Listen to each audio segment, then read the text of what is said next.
Good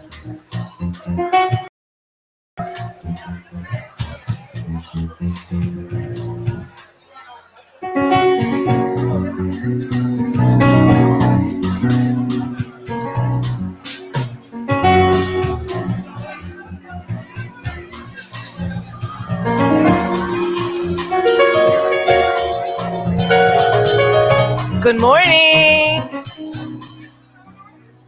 Good morning, ladies. It's tea time. Hello, good morning. Good morning. Good morning. Whole room, good morning. Welcome, everybody. I'm going to ask the ladies that are still in the lobby if you could make your way in quickly and find a seat. We want to get started. You guys have been amazing with your icebreaker challenge. People are asking me where I'm from and how many siblings I have. And we are talking to people that we did not come with. So we are definitely breaking the ice. And if you guys can just kind of wave them in. We want to get started, and you guys will definitely get to continue your icebreaker at your table. But we wanted to welcome you. We want to bless the food so you can dig into your tasty salad and tea sandwiches. I probably should take this mic out there so they can hear what I just said, right? Okay, so I see our fearless leader waving them in.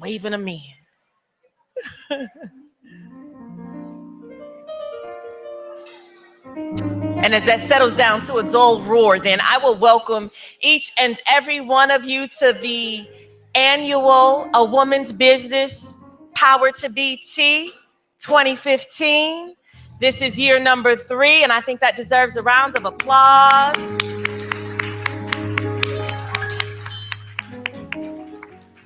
This is a phenomenal time of fellowship. It is a phenomenal time of empowerment and encouragement. I got to hear so many of the ladies, even as we were just fellowshipping in the lobby, saying, I love the energy. I love the energy. And I want you guys to love it, but keep it going. Love it, but don't keep it to yourselves. Love it, but when we leave this space, make sure you take it with you. So as the ladies are coming in and as you are finding your seats, again, welcome to the tea. We are going to go ahead. We're going to open up with a very brief prayer. We're going to bless the food. We're going to let you chew and chat at your tables, and then we'll get into the meat of our program. I so appreciate all of you in your lovely hats, with your lovely faces, and those of us who did not wear hats, the phenomenal hairdos. It's nothing like a phenomenal woman. It's nothing like a phenomenal woman. And to be in a room full of phenomenal women who encourage, who appreciate, who uplift. It has just been an amazing morning so far. And again, I believe that energy is going to continue. I believe that feeling is going to continue. I believe it's just going to carry us on out of here. We're going to float through the rest of the weekend. But at this moment, we're just going to pause just for a second and say, Father God, in the name of Jesus, I thank you for this day, for this occasion. I thank you, acknowledging and recognizing that there are no coincidences in the kingdom, but you do everything with intention. You do everything with purpose. So before the foundation of the earth, you ordained this day. You ordained our lives, and you intended that our paths would cross and intersect. I thank you, Father, for a mighty work of transformation. I thank you for minds changing and hearts changing and perception shifting as we wake up and recognize the power of a woman, the power of our words, the power of our influence and our presence in the earth today and in the lives of those sisters that we will encounter. We invite you now to bless this occasion. You know all of the labor, all of the prayer, all of the intense effort that has gone into bringing it forth, but we recognize that no good thing comes as the result of our work. It is only as you bless. So we invite you now to bless. Bless the participants, bless the speakers, bless the communication and the words that are shared. Bless the food, bless the fellowship. And ultimately, at the end of the day, may you be pleased. May you be highly exalted. May you be magnified. In Jesus' name, amen.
Good morning. Are you enjoying yourselves?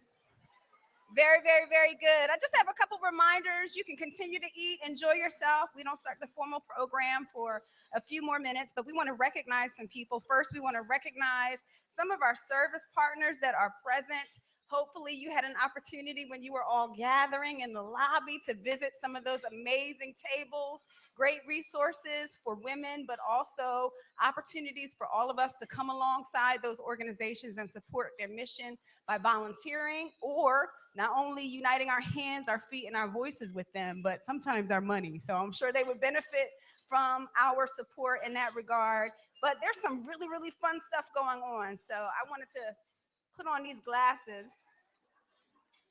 These glasses are fly, aren't they? These are amazing, and they were free.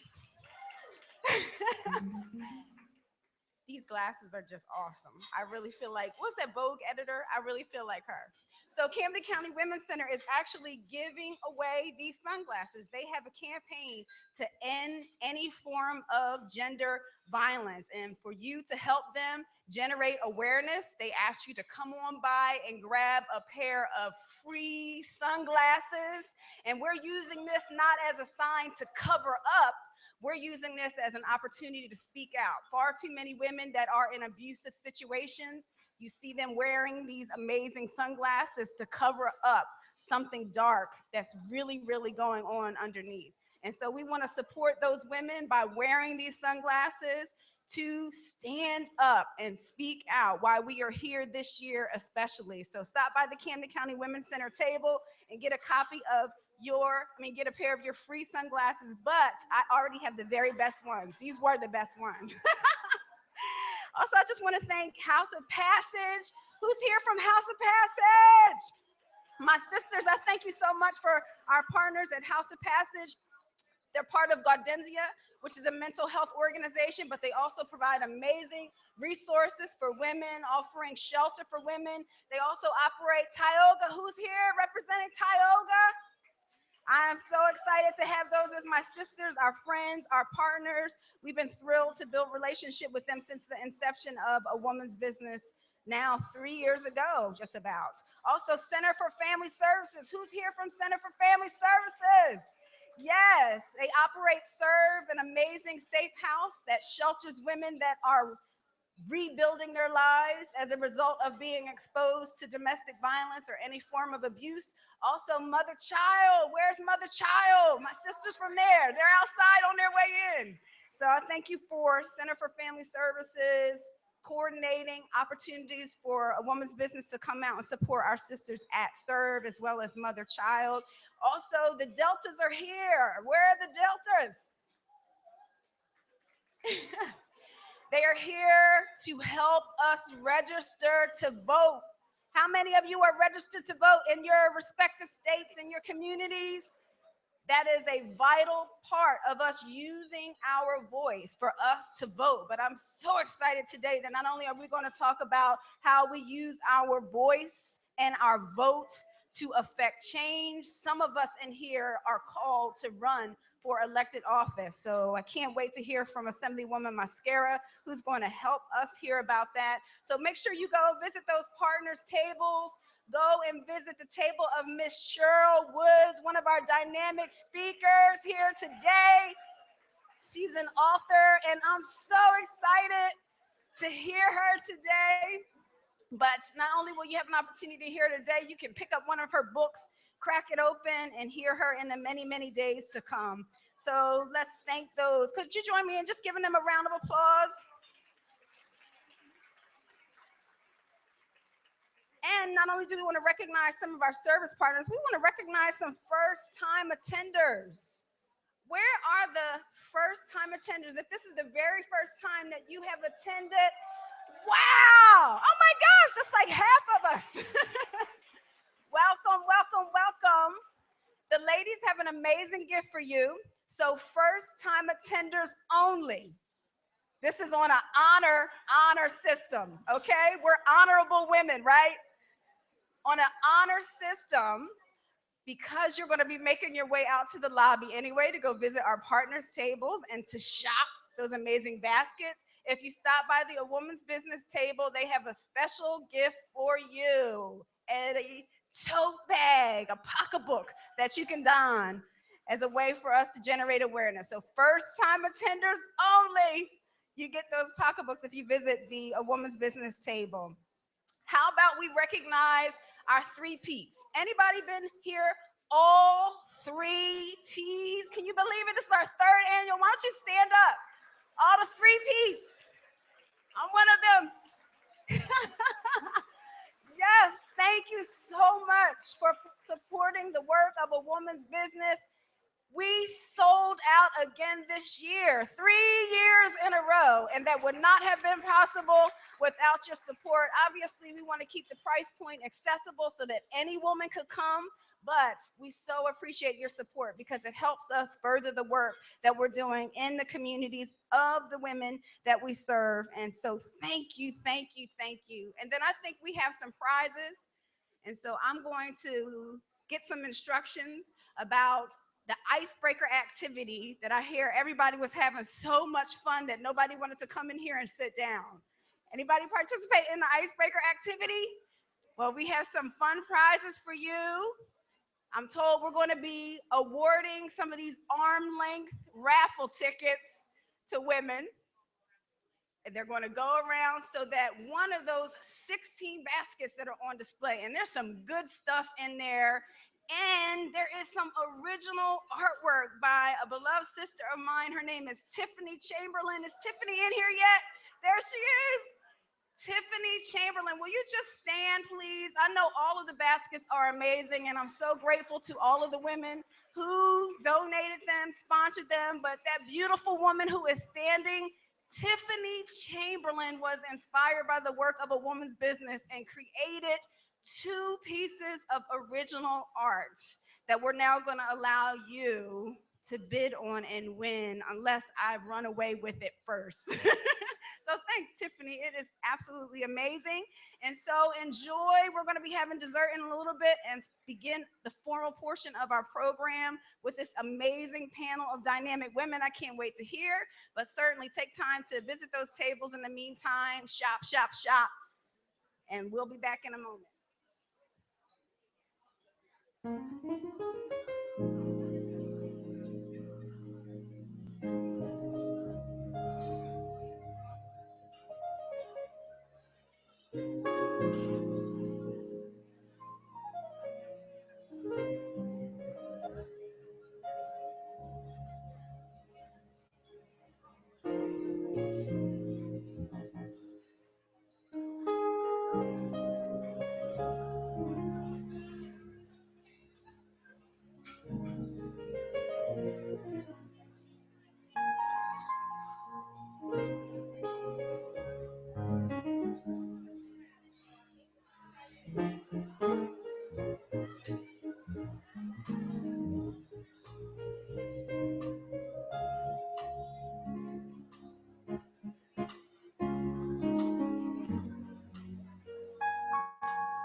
Okay, ladies, hopefully you have enjoyed your lunch. The dessert buffets are now officially open, so you want to make your way to the dessert buffets.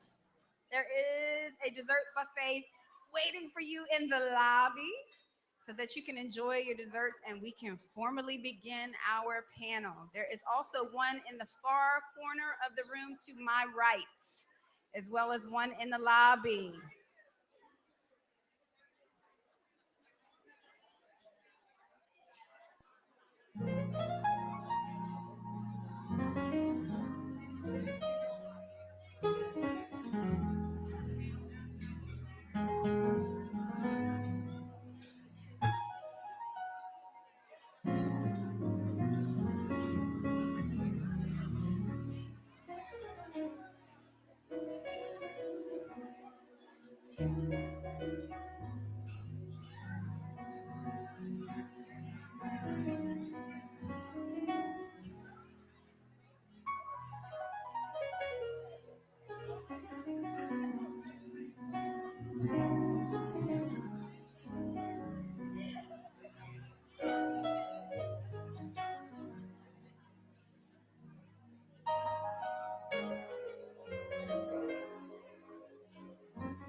Sister, you've been on my mind. Oh, sister, you're two of a kind. So, sister, I'm keeping my eyes on you. I bet you think I don't know nothing but singing the blues. Oh, sister, have I got news for you? I'm something. I hope you think that you're something too.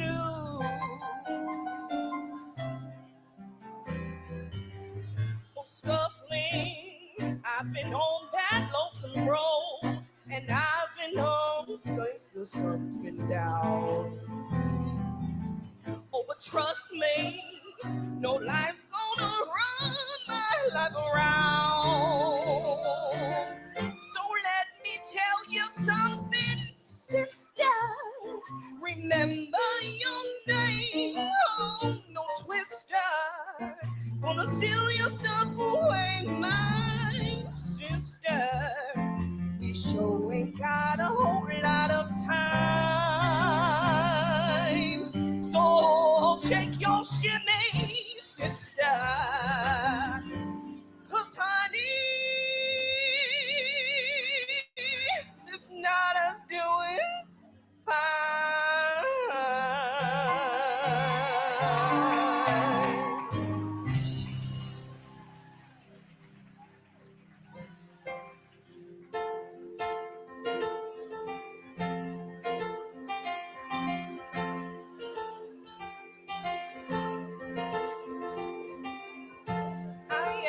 Unwritten, can't read my mind.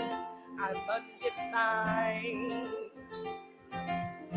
I'm just beginning, the pen's in my hand, ending unfair.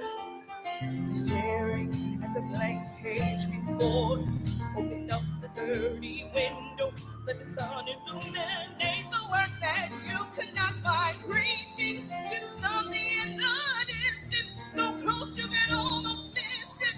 Release your inhibitions, feel the rain on your skin. No one else can feel it for you, only you can let it in. No one else can speak the words on your lips. Trench your words in words unspoken. Live your life with arms wide open. To these where your book begins.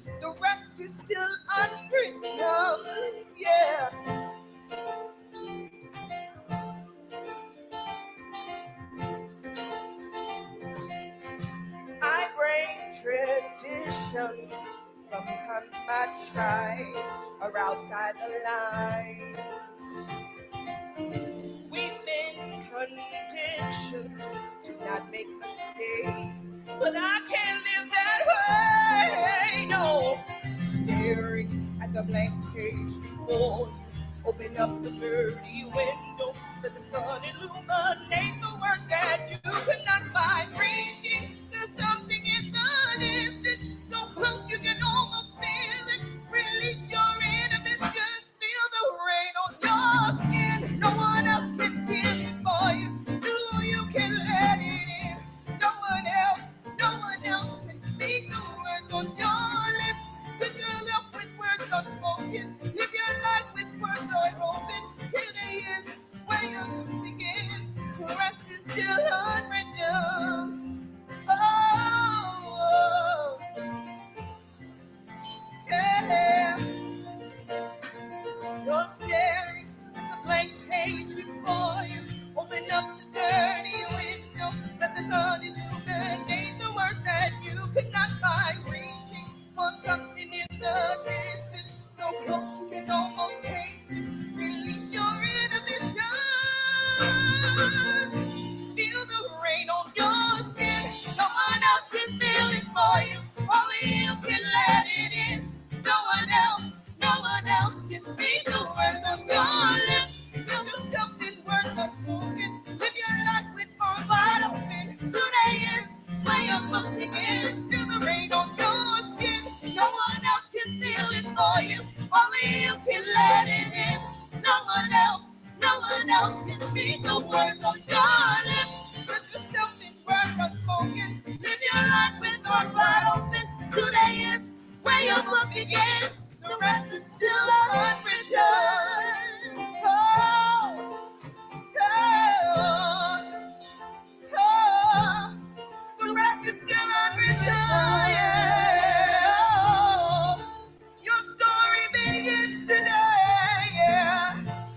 The rest is still unwritten. Oh, the rest is still unwritten. Your story begins today. Story begins today. Story begins today. Yeah. Oh, oh.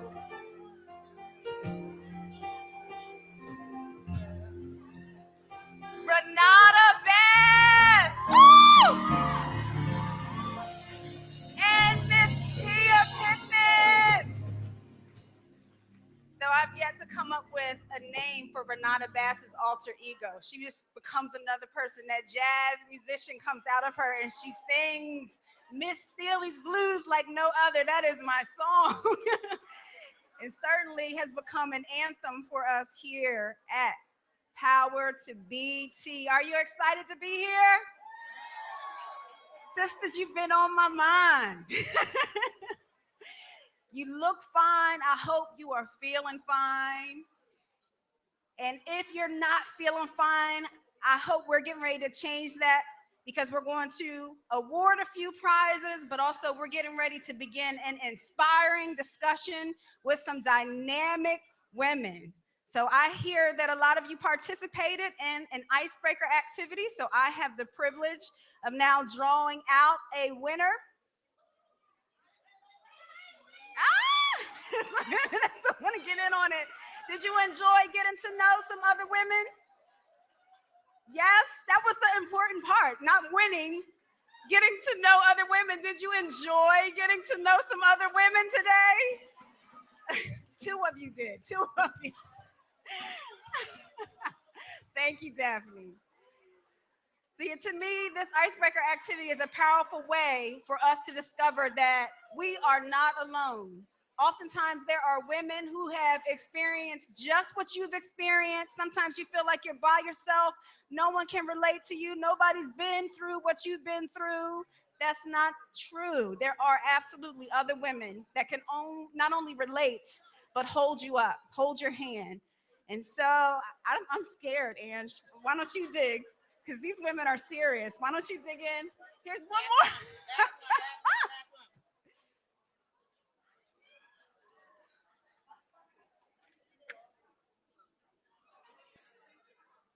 All right, and the winner is Demia Quinones. Yay! Whoa, from our sisters with Center for Family Services, come on down.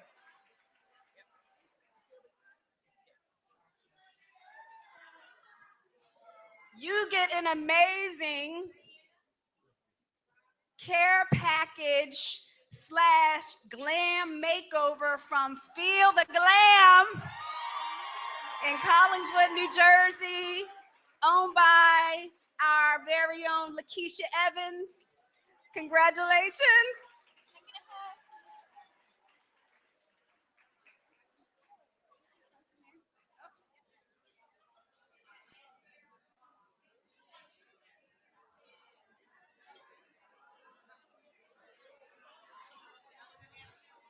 All right, one last prize before we go ahead and get started with our discussion. We want to make sure that we get to know everyone in this room because it is a woman's business to restore the purpose, the power, the position of women around the world. And so when we come into contact with another woman, we get excited because there are more of us coming arm in arm, linking up so that we can change the world together. So for those of you that have completed these information cards so that we can stay in touch with you, and we didn't fix this, but this is a woman who is so about a woman's business, very, very passionate, serving, and she actually created a gift that all of you are going to get a little later today by hand. So she actually deserves this. Her name is Brenda Battle. Where's Brenda? I'm sure she's somewhere working. Somebody tell Brenda Battle that she gets an arm length of raffle tickets so that she can have an opportunity to get one of those 16 baskets out there. There you are. Give her a round of applause. Brenda Battle is an amazing woman, changing the world, and I'm so grateful that we have an opportunity to do it together.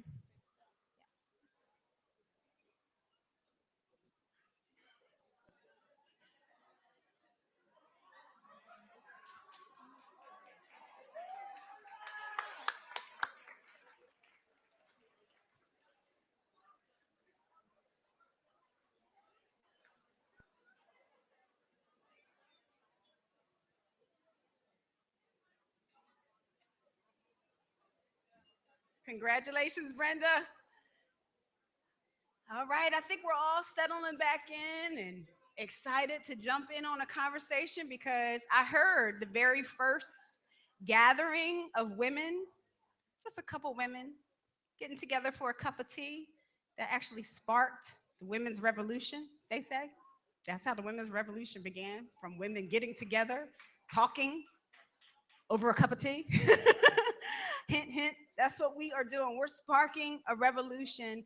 And we believe that that revolution, at least for us, began 2 years ago, believe it or not, when we had our very first Power to Be tea right here in this room. And I'm so excited to have all of you gathered with us today. But because half of you, we discovered, are here for the very first time, we don't want to assume that you know what a woman's business is all about. So I just want to take a few seconds to provide an overview of what a woman's business is. First, our mission really is to restore the purpose, the power, and position of women around the world, and we do that through service. How many of you would agree that we have some damaged reputations and we could use some restoration? Our images need a little bit of rebranding. And I don't think that that's just the responsibility or the desire of women. I think that that's God's desire, and he takes responsibility because he's our maker, he's our creator. And so I jokingly say, but I'm really half joking when I say it, he is the original feminist. Feminism is not a woman's idea who got together for a cup of tea wanting to make sure that women had access to equal rights. God sees men and women as equals, and he created woman, and he's the original feminist. But he has a definition in mind for women. There's an image that God has in mind. And so a woman's business, really chief amongst our activities, is to restore that image so that we begin to mirror the picture that God had of woman upon creation. And we believe that it would be so much easier for that to happen when we come alongside one another. When we see one another differently, then the world has an opportunity to see one another differently. And so I think that central to us seeing one another differently is what we do all year round. And that's get in the trenches together and serve. Community service, service of one another, service of our neighbors. Gives us opportunity to say, you know what? Time out for the cattiness, gossiping, backbiting, me trying to take your man, you trying to take my man, what's going on with this sister, what's going on with that. No, we got stuff to do. There's work to be done. And so when we get in trenches together and we serve, and I think that we get a little bit of clarity, we start seeing things differently. Then we start to see one another differently. And when we begin to mobilize, unite, and see one another differently, change how we relate to one another, the world will absolutely see women differently, and they will begin to relate to us differently and begin to value us and respect us in the same manner that God himself does, who upon creation said, you woman are very good. So God values us, doesn't he? And so part of that vision for a woman's business and fulfilling that mission really has 4 facets, and it is to reveal the purpose and potential of women as we're exposed to and gain an understanding of God's plan for us upon creation, but also to restore the image and relationships between women, combating some of those negative stereotypes that have blemished our reputation, oftentimes because of our tongue, which is what we're going to talk about today. Release the power of women as we unite to build a platform that restores us to a position of prominence, and then replicate, break out like chickenpox across the globe. And so I'm so excited that I have one of my good friends. Her name is Kemi Colioso. She's actually viewing the conference stream live over in London. She is my sister on the other side.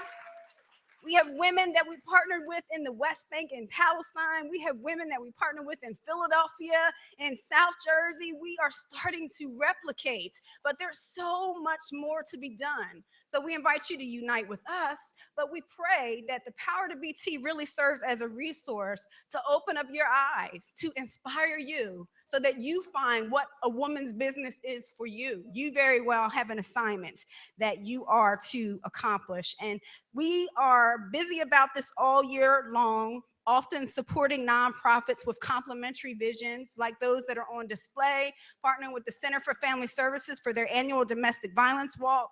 We conduct speaker bureaus. So if you are someone who's interested in speaking, you're interested in employing other women that we've gone in and we've empowered, we've built them up, we've taught them how to interview, we've taught them how to write resumes, job interviews. We would love to partner with you as an employer so that the women that we serve can get matched with employment. My dream is to actually have housing available. A lot of the women that we serve live in homeless shelters. And so we need partners, we need agencies, we also need advocates. So if you have a voice and you know how to use it loudly like me and my dear sister Kelly Master, I can't wait to hear her. We are loud, we like to make some noise, then you want to volunteer in that capacity. Multimedia is another form.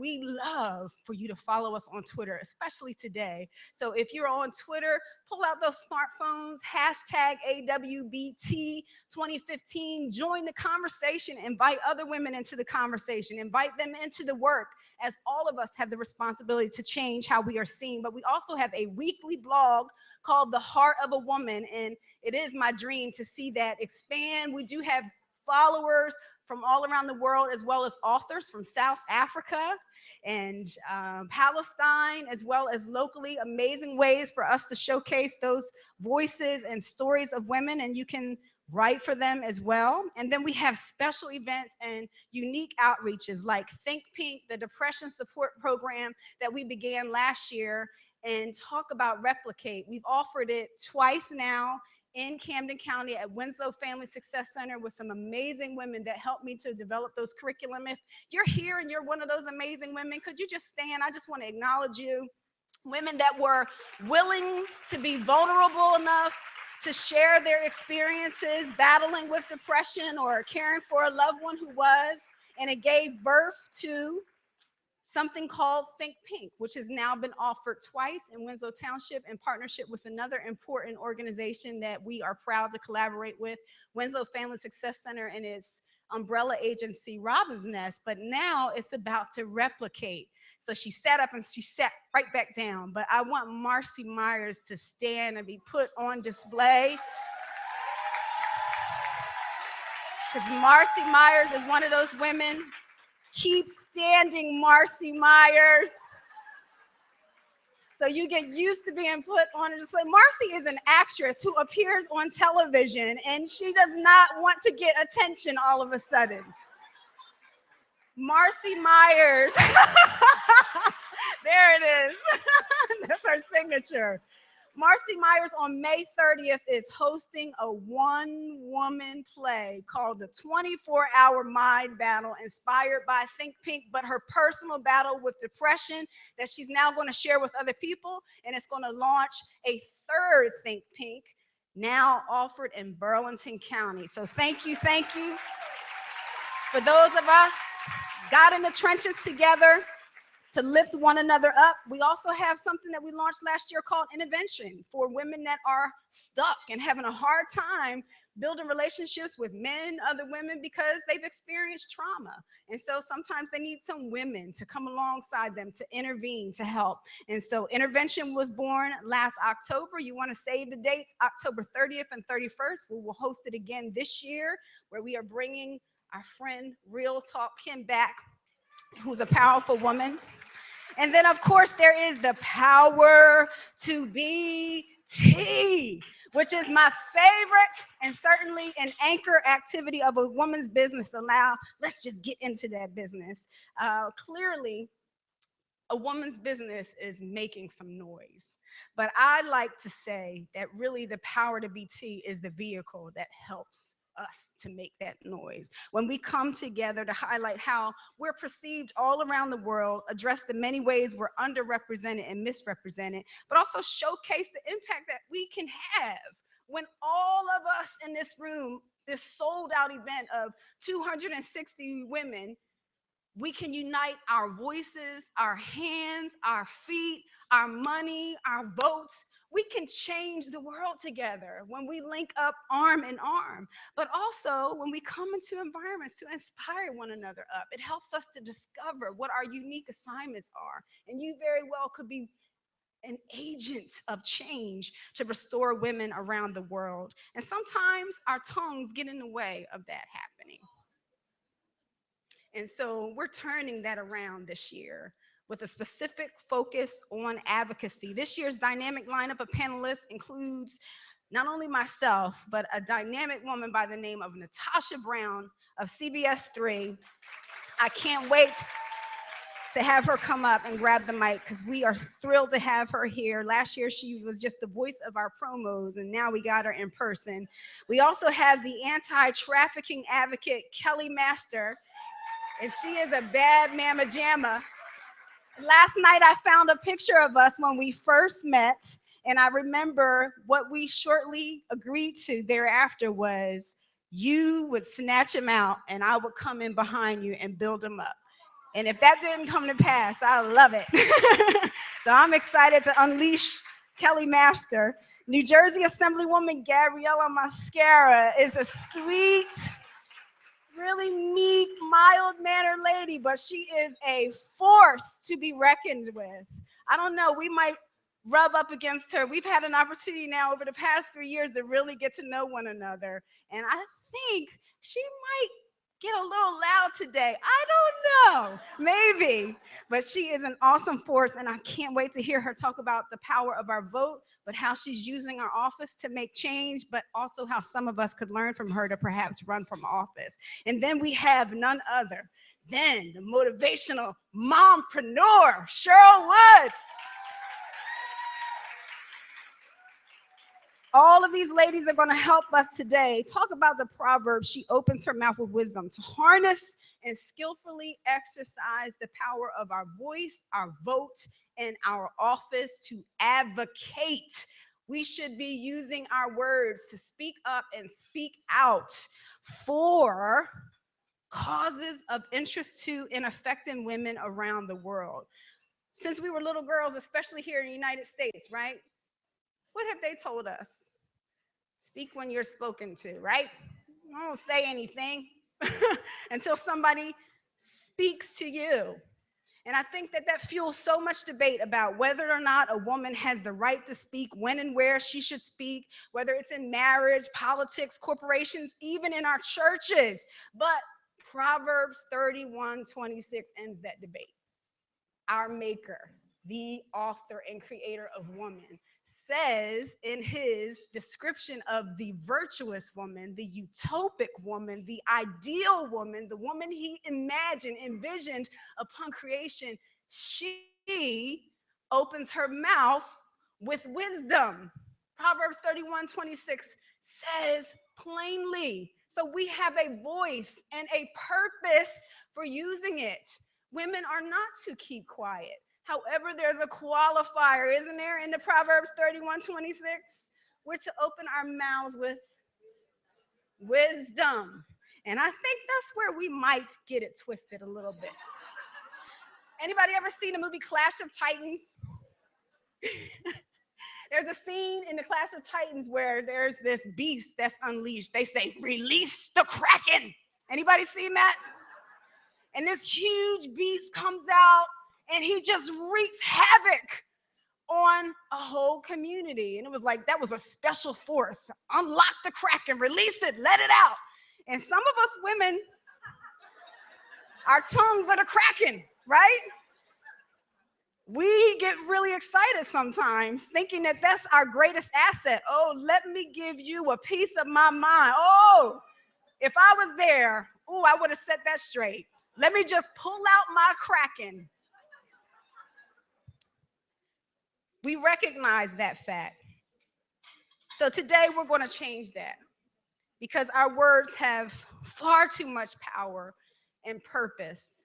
And so instead of releasing the Kraken to wreak havoc, we're going to learn today how to use our tongues to release purpose, power, potential, restoration, healing, hope, advocate for women and causes of interest to us to affect change all around the world, realizing that what you say and how you say it has an absolute impact on what I say, how I say it, how I'm seen, and joining me to change our conversation and how we see one another, this dynamic lineup. So these ladies, if you would just take your place at the panelist table as we introduce our moderator, Miss Natasha Brown, an Emmy Award-winning anchor for the weekend evening editions of Eyewitness News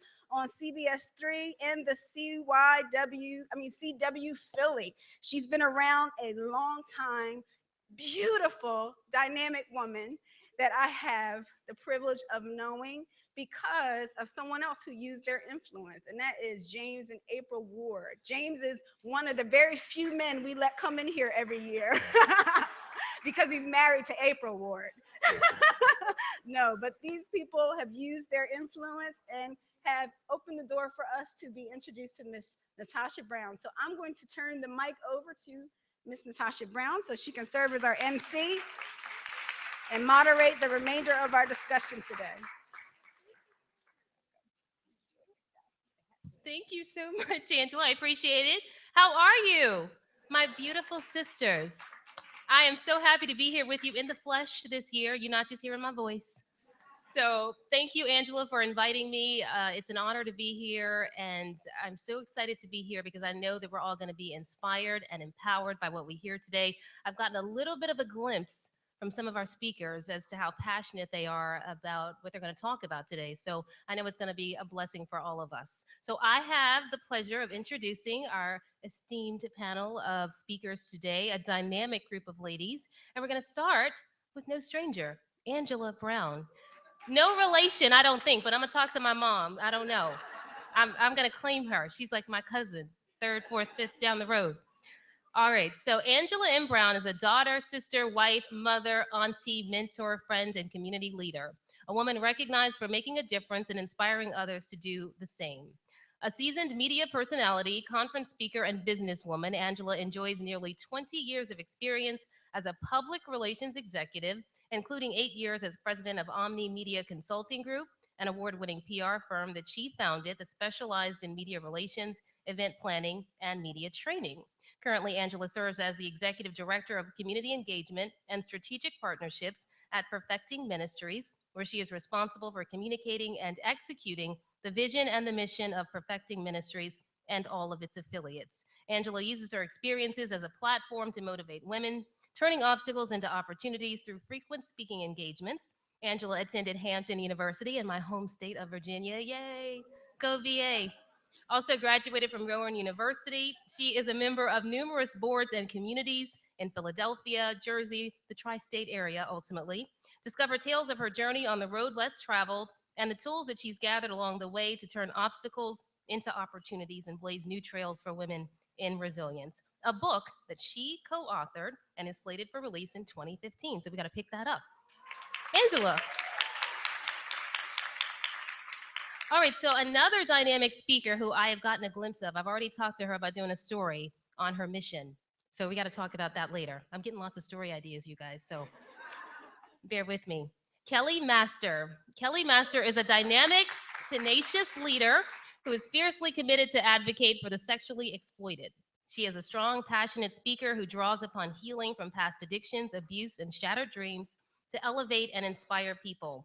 When Kelly was first exposed to the reality of sex trafficking, she absolutely refused to turn a blind eye, and she founded Dining for Dignity as a platform to raise awareness about sexual exploitation and human trafficking. She is a sought-out expert who is called upon regularly to guest lecture at universities, at churches, and other public venues.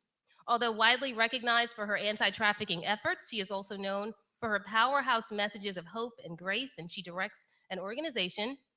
It's named Emerge. It offers unconditional love and encouragement to ladies in the adult industry. Kelly Master.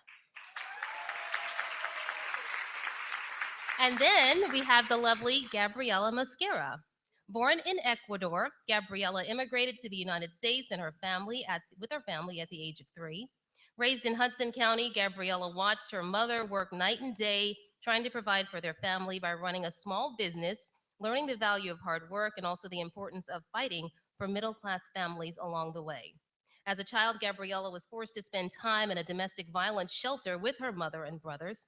And in spite of the challenges that she faced growing up, Gabriela overcame all of them, becoming the first in her family to graduate college. Gabriela's childhood experiences made her realize that she wanted to dedicate her entire life to giving back to her community because America has given her so many opportunities along the way.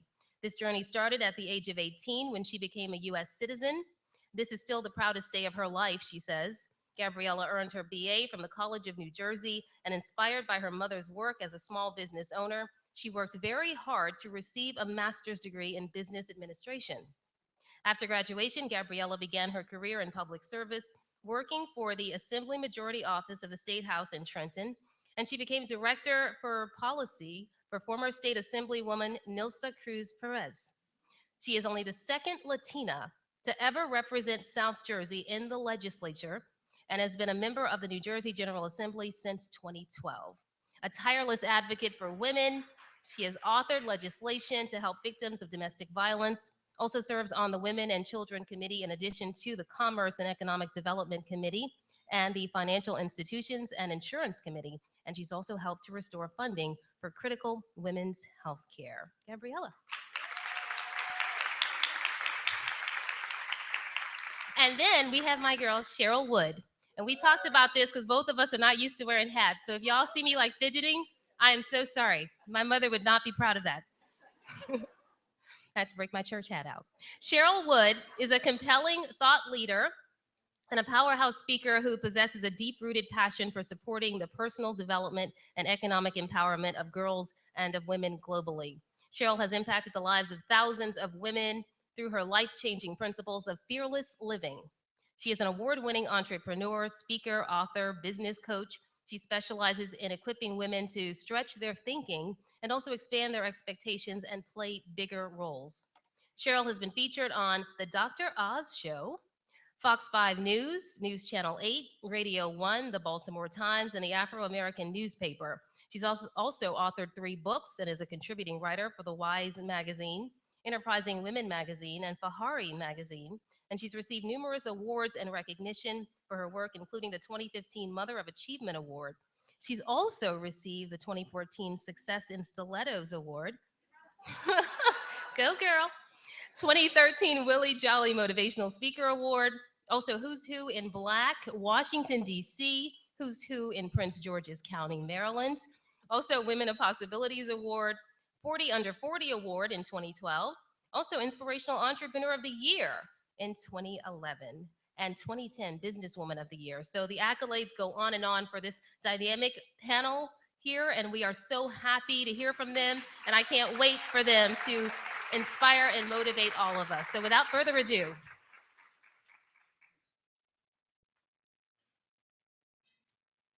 Hello.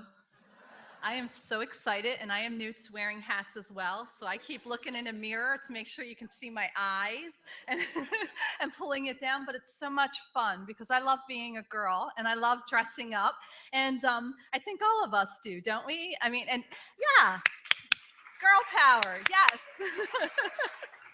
So thank you, Angela. It's such an honor to be invited to be here today. It's such a privilege to have the opportunity to join my voice with all of yours, with the voices on the panelists, to stand up for women, but not in a detrimental way, in a way that Angela spoke about empowering, about encouraging, about inspiring, about the opportunity to reach out to other women and say, you know what?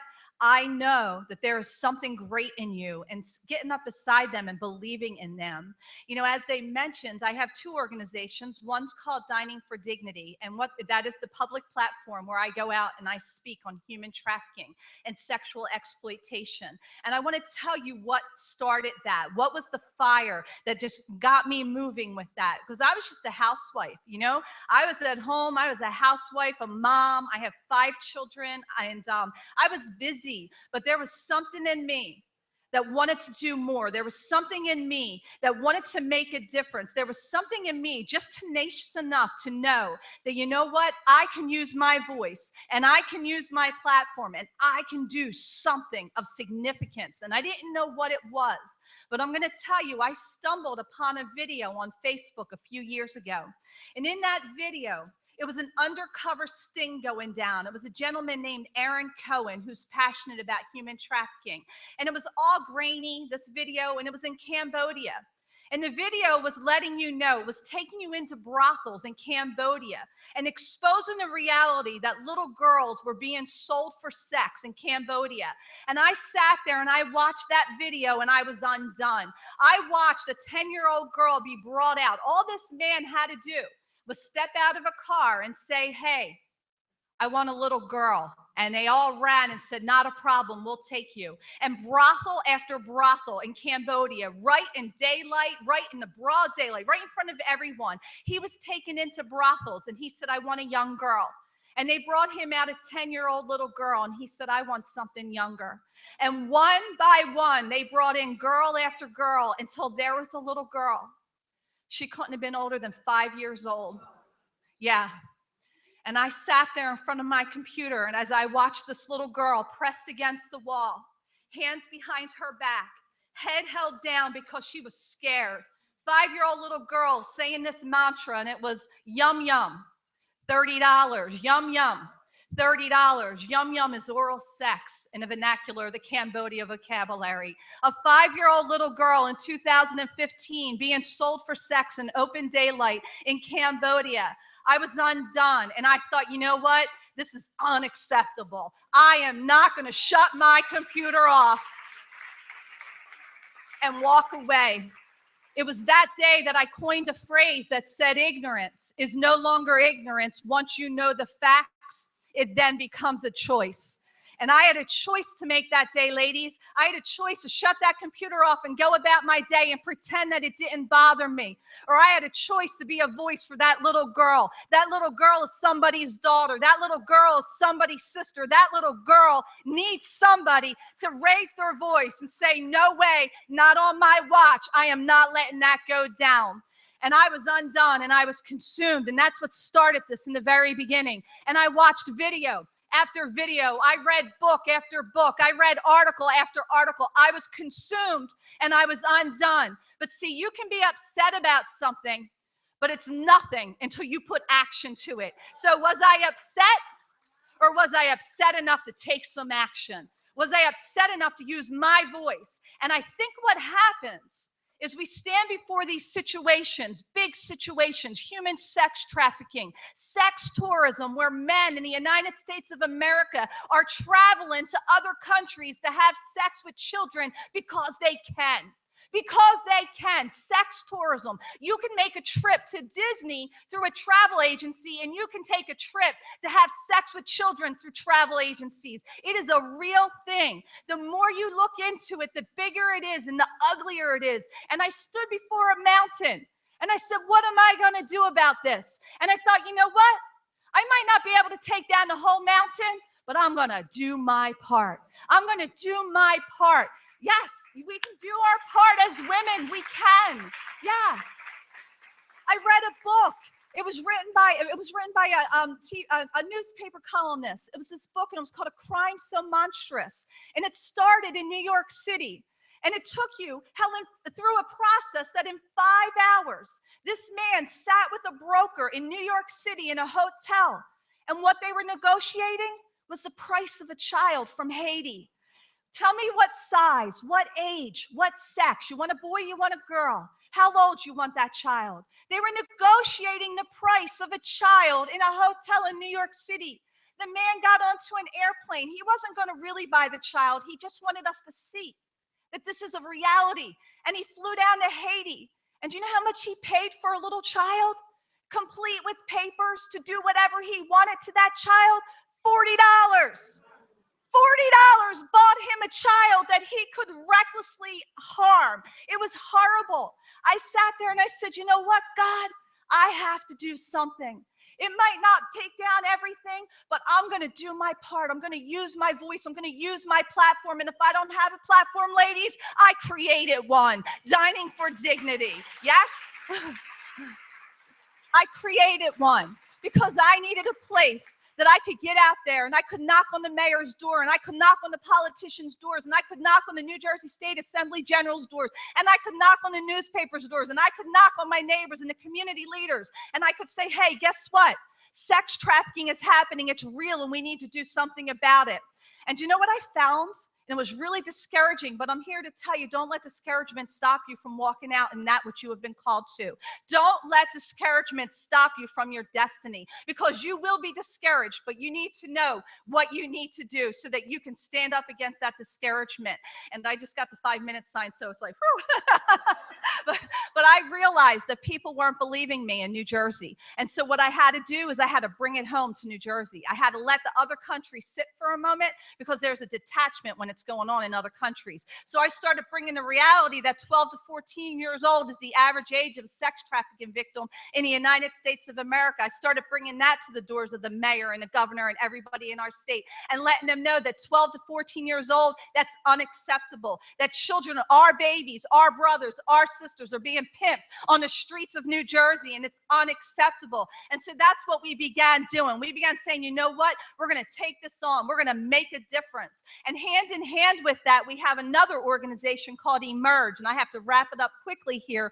But Emerge deals with the illegal side of the sex industry. We go out into the sex industry. We go out into strip clubs every single month.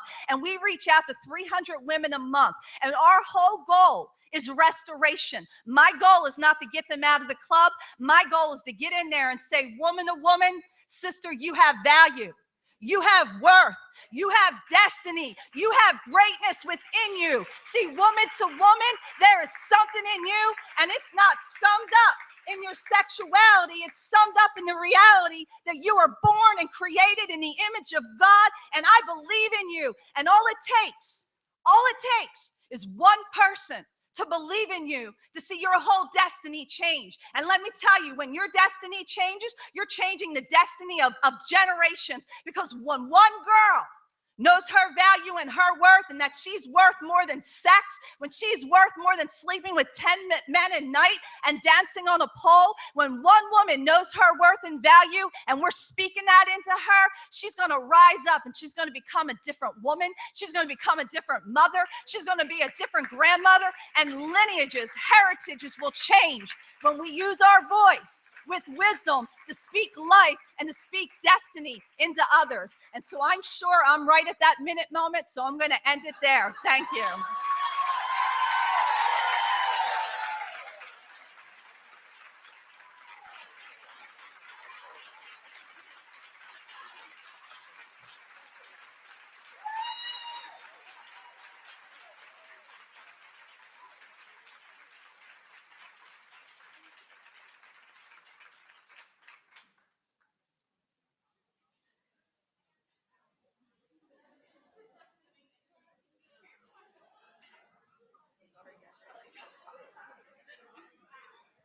Hello, ladies.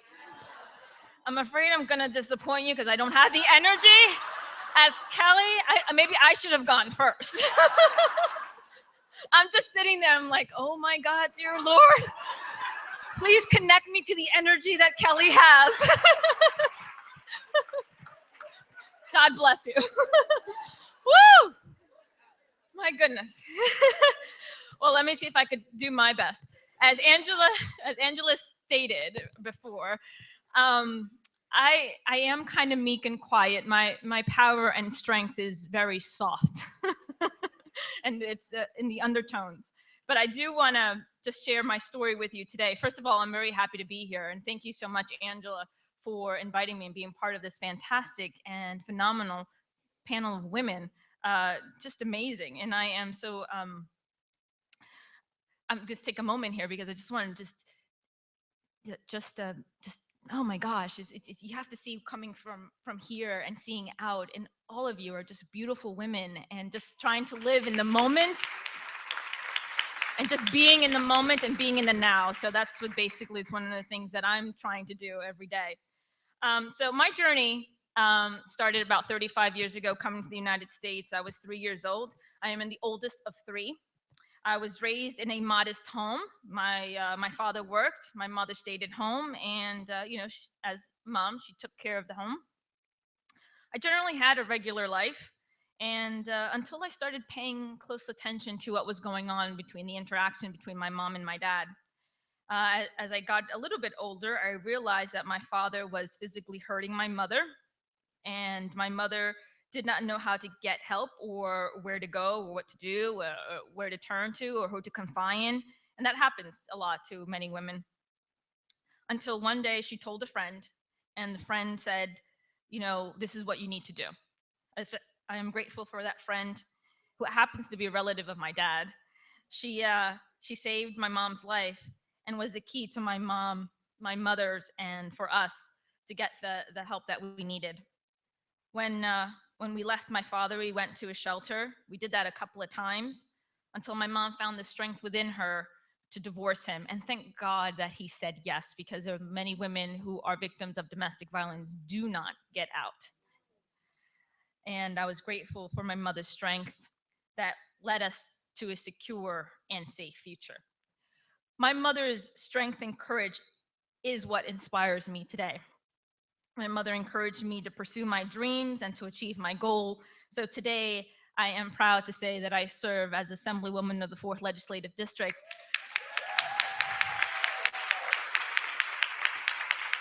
Representing over 200,000 individuals in the district and serving Camden and parts of Gloucester County. In my role as Assemblywoman and been given that as my platform, I have taken an aggressive and proactive approach with legislation when dealing with domestic violence. As you all know, domestic violence is an epidemic in the state. in this nation and around the world. Most people don't want to talk about it. Most people want to ignore it. Most people want to say, oh, that happens elsewhere. That doesn't happen in my family, or that doesn't happen with my circle of friends. And the truth is, it does happen. It's a secret that most people don't want to talk about. There's a level of shame that is associated with domestic violence, but it does happen. And I have dedicated myself to helping those who are in need and need the support to get through this challenging times in their life. I have prime sponsored and co-sponsored several pieces of legislation during the past 3 years that have been designed to support victims and to help them attain a better life, so they have the resources where they can go, so they can seek help, so they can be empowered, so they can survive, so they can live. Just to talk a little bit about domestic violence, which is my platform, which is something that I have dedicated my life to, as I said. We all know that domestic violence is a pattern of behavior used to establish control and power over a person through fear and intimidation. In the United States alone, 1 in 4 women over the age of 18 have been victims of domestic violence. Now, when you throw guns in through that mix, that becomes a lethal combination. Women in the United States are 11 times more likely to be killed by a gun compared to women in other countries, believe it or not. Now, a woman is 5 times more likely to be killed by an intimate partner if there's a gun in the home. Now, New Jersey is a home to significant amount of gun violence. From 2001 to 2010, 4,365 people were killed with guns in the state of New Jersey. More than double the number of US combat deaths in the war of Afghanistan. And that was only 1,825 individuals killed in Afghanistan. Somebody is killed in the state of New Jersey by a gun every 19 hours. In 2010, there were 465 gun-related deaths in the state. Domestic violence fatalities are way too common in the state and are often linked with gun crime. According to the FBI, from 2003 to 2012, 30% of female homicide victims in New Jersey were killed as a result of an intimate partner violence. More than 30% of these victims of domestic violence were killed with guns. Women are far more at risk to be victims of fatal domestic violence, and guns play a significant role in that. So as a result of that, I am a prime sponsor of a bill that revises certain laws concerning domestic violence and firearms. So what does this law do? One, it protects victims. And what we need to do is require the immediate surrender of firearms of those having a restraining order or those convicted of a domestic violence crime. Require notification to the victim about the availability to seek protection and let them know that they can seek revocation of these permits. Authorize the courts to order the surrender of these firearms immediately. So they surrender the firearms purchaser's ID card and also the surrender of permits. We have to let the abusers know that there are consequences in owning a gun. Now, why is this important? Well, it is important because women are important to families. Women are important to the economy of this state. Women are important to our community and society as a whole. Just look at us, we're all here. We have so much talent and so much skill and professionalism to give and offer the world. And it is so horrifying to know that there is a perpetrator that wants to take the glory of a woman away and not allow a woman to have her abilities and her gifts shared to the world. And that is horrifying. And that is why we are here today. And I thank you for all of you to be here today and know what a woman's worth. And we have to also encourage and speak loud and proud and let every woman know that they are worthy, that they are enough, and that they are talented and phenomenal, amazing individuals that have skills and gifts to offer the world. So I strongly believe that women have the power to change the world. I know that for a fact because in my own personal experience, my mother changed my world. And with with my mother's strength, I can move forward and change the world myself.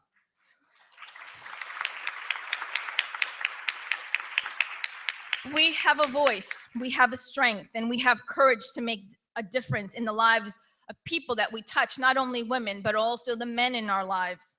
And in turn, we can inspire those individuals, empower them so they can make a difference in the lives that people that they meet in their life journey. So I can remember since I was a little girl that I always wanted to help individuals. Actually, when I was in the 4th grade, I was watching Schoolhouse Rock, and it just so happened to be also the time where I was learning about how a bill becomes a law and how, how government works and all. And I'm very young. So I just fascinated at how the group of people in government can make laws, have the power to make laws, words, right, that change people's lives or dictate how people should live or how people should act, right? All I knew is that I wanted to be part of that process. I didn't know how in the world I was going to get there or be part of this government process because I was in the 4th grade, so everything is big, right? And I was just this little girl, but I knew that I wanted to be there. And I was determined to work towards my goal, to work towards my dream, to work in government. And thank God it happened.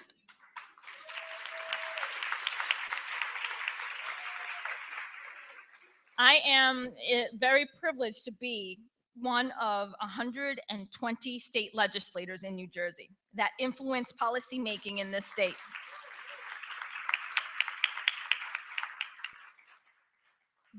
But it's not sad, but I guess it's something that should empower us, is that across the nation, women are underrepresented in all levels of government. But we must and can do more to change this.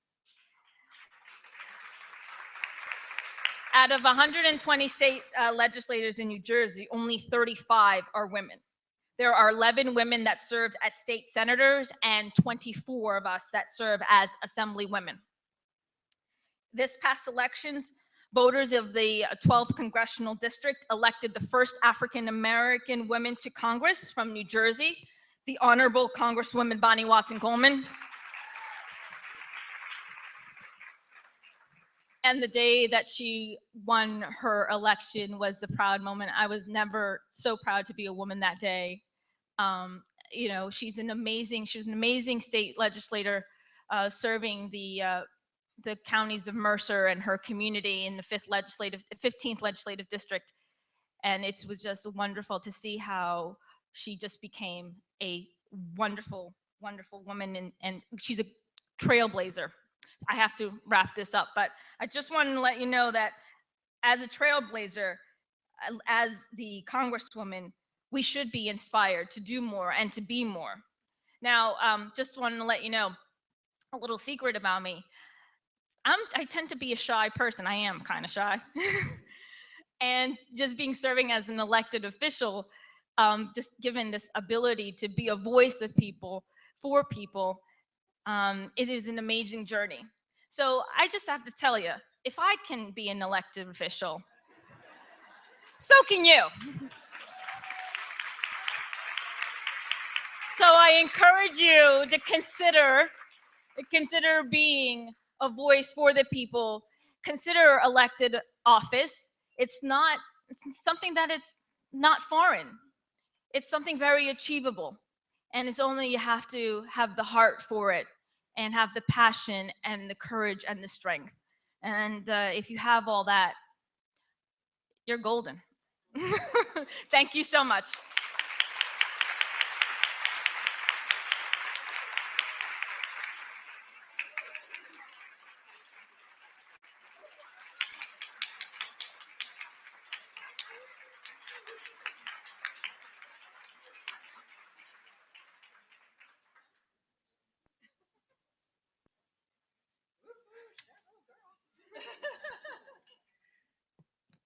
I am a magnet for success.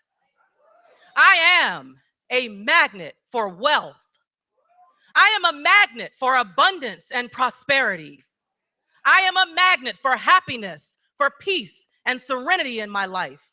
I am a magnet for healthy, positive relationships. I am a magnet for greatness. I want you to look to the sister to your left, and I want you to say, girl, she is talking about me.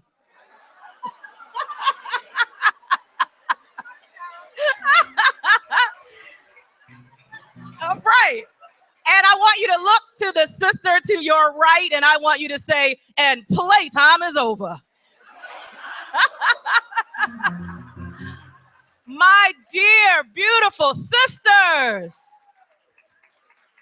we are in this room because we are ready to use our voices individually and collectively to magnetize what we deserve in life. The time of playing small, the time of playing under the radar has come to an end. It is time for us to step up our game. Not only individually, but supportively and collectively to help lift up the sister who is next to you. In 2009, none of those titles that Natasha read off were applicable to me.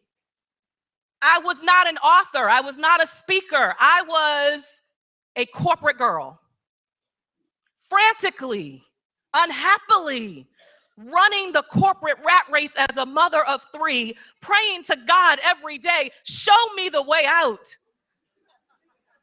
so that I can live life on my own terms, so that I can give power to my voice that I know is there, but it's buried so deep that I can't even hear it. And what I know is that every one of you in this room, you are playing smaller than your abilities. And you don't have to tell me. You just have to tell yourself. You just have to remind you that, yes, there's more to do, more work to be done, more for you to accomplish, a legacy for you to create, generational wealth for you to create, so that your children and their children and their children and their children and their children will be able to benefit. See, that requires a boldness, a tenacity, an audacity to go out and get what you want, to speak up and to unpress the mute button on your voice. Some of you are so used to pressing mute, you don't even know what your voice sounds like. How do I know? Ask me, how do I know? How you know, Cheryl? Because I did it. So in 2009, if you knew me, you would know that I was sitting behind a desk in a 10 by 10 cubicle, answering phones as a legal secretary. How did I end up there for 15 years? When everything about my spirit says, Cheryl, you should be running your mouth somewhere and getting paid for it. Because I pressed the mute button on my voice. Because I was comfortable being uncomfortable. See, I was uncomfortable being in a space where I knew I was not impacting lives. I was uncomfortable in a space where I knew I was not creating a legacy. I was not becoming the ultimate version of who God birthed me to be. And yet I was comfortable with every 2-week direct deposit. So because I was comfortable being uncomfortable, I not only lived a life that was beneath what I was worthy of, but I gave my husband and my kids the worst parts of me. I gave them the irritable, tired, frustrated, disgusted, angry Black woman. Some of y'all know exactly what I'm talking about, because some of you are that angry Black woman. Again, I'm not going to ask you to tell me. Just admit it to yourself. So on an everyday basis, my life was I got up at about 4:30 or 5 o'clock in the morning to tag team with my husband to get the babies ready, which, by the way, the babies are now 7, 8, and 11. My sons are 7 and 8. They are 10 months apart. Let that sink in. No, I didn't know it was possible either. I do not remember this passionate night. I believe I was asleep when that happened.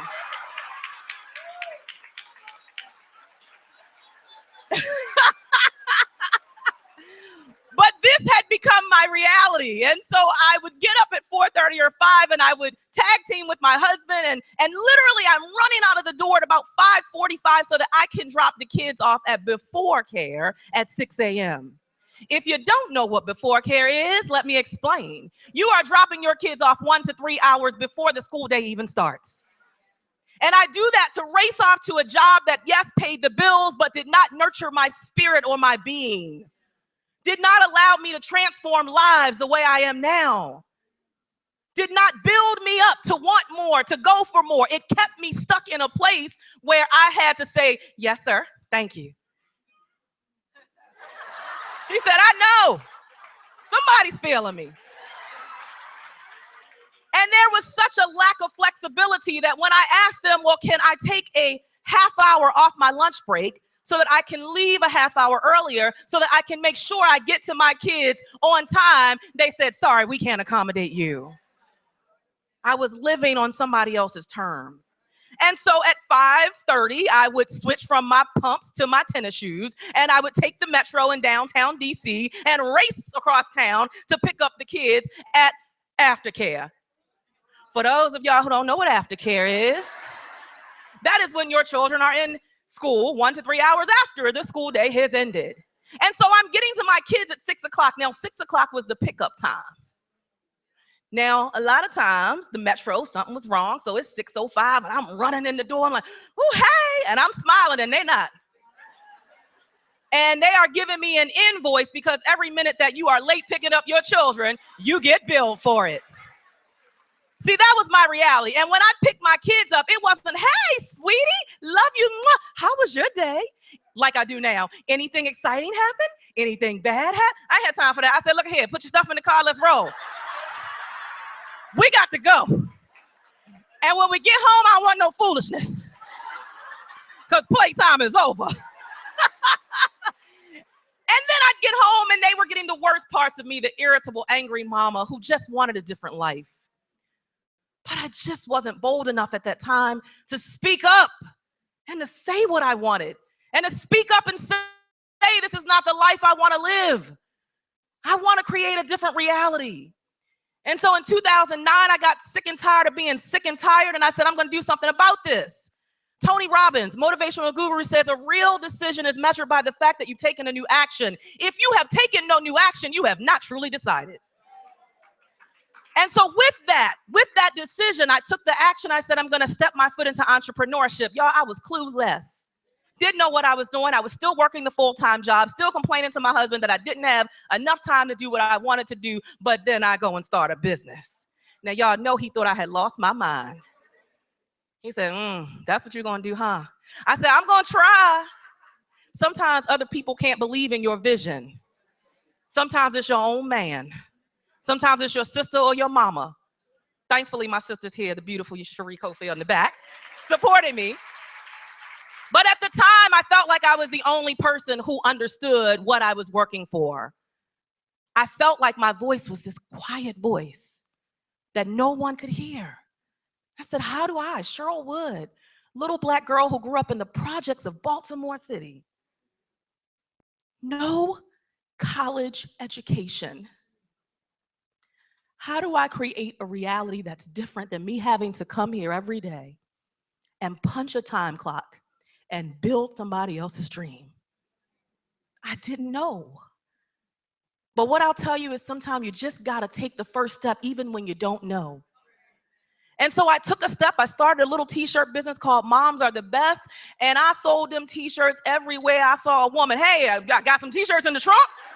Want some t-shirts? Got some t-shirts for you.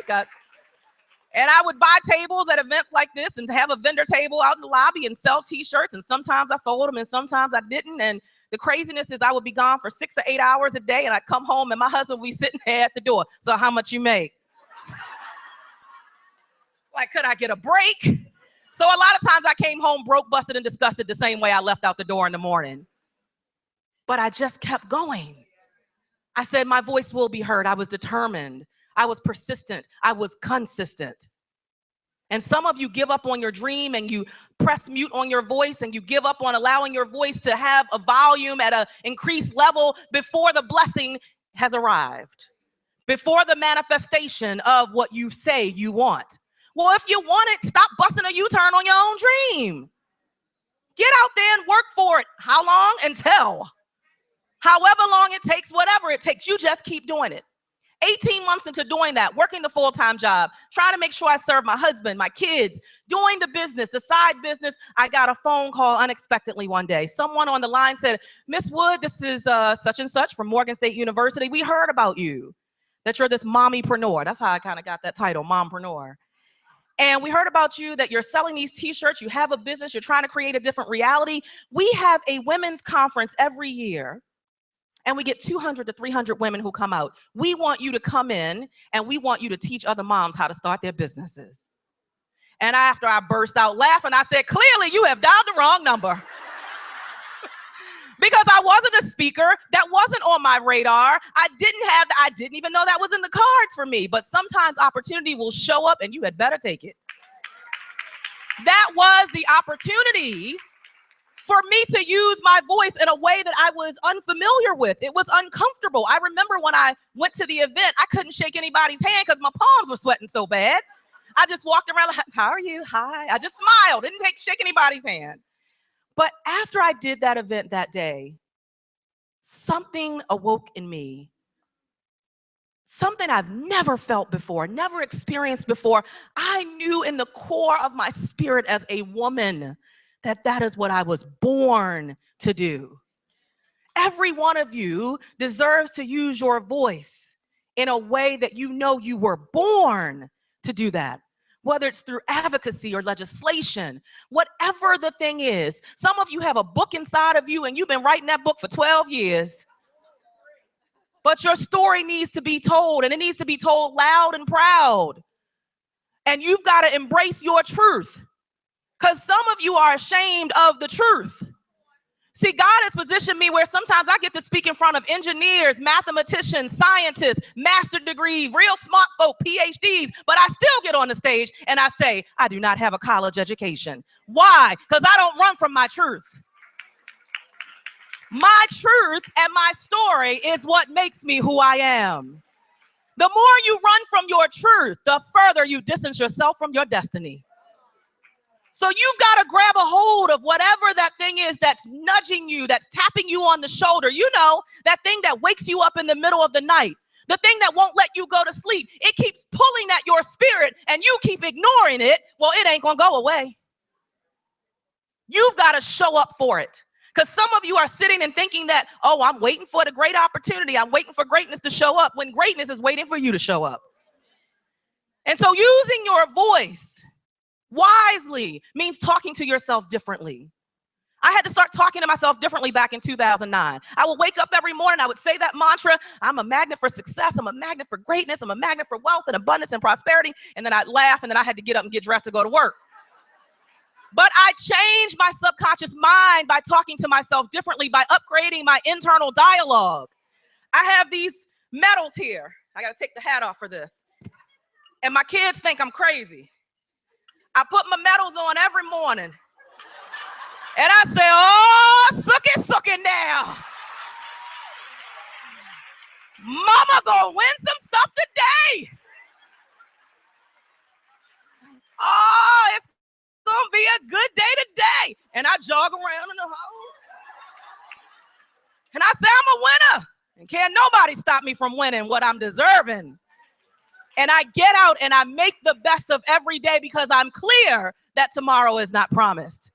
And so I tell myself, if you lay your head on your pillow tonight and for some reason you don't open your eyes tomorrow, are you satisfied with what you've done today?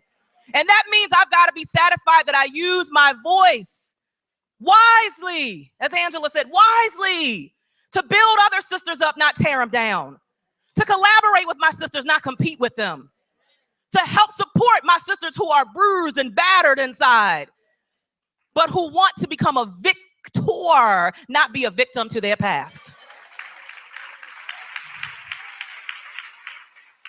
Let me put this back on. I don't want to be rebellious against the code. Y'all, I had to go out and buy this daggone hat. I don't have no hats, Angela. Okay.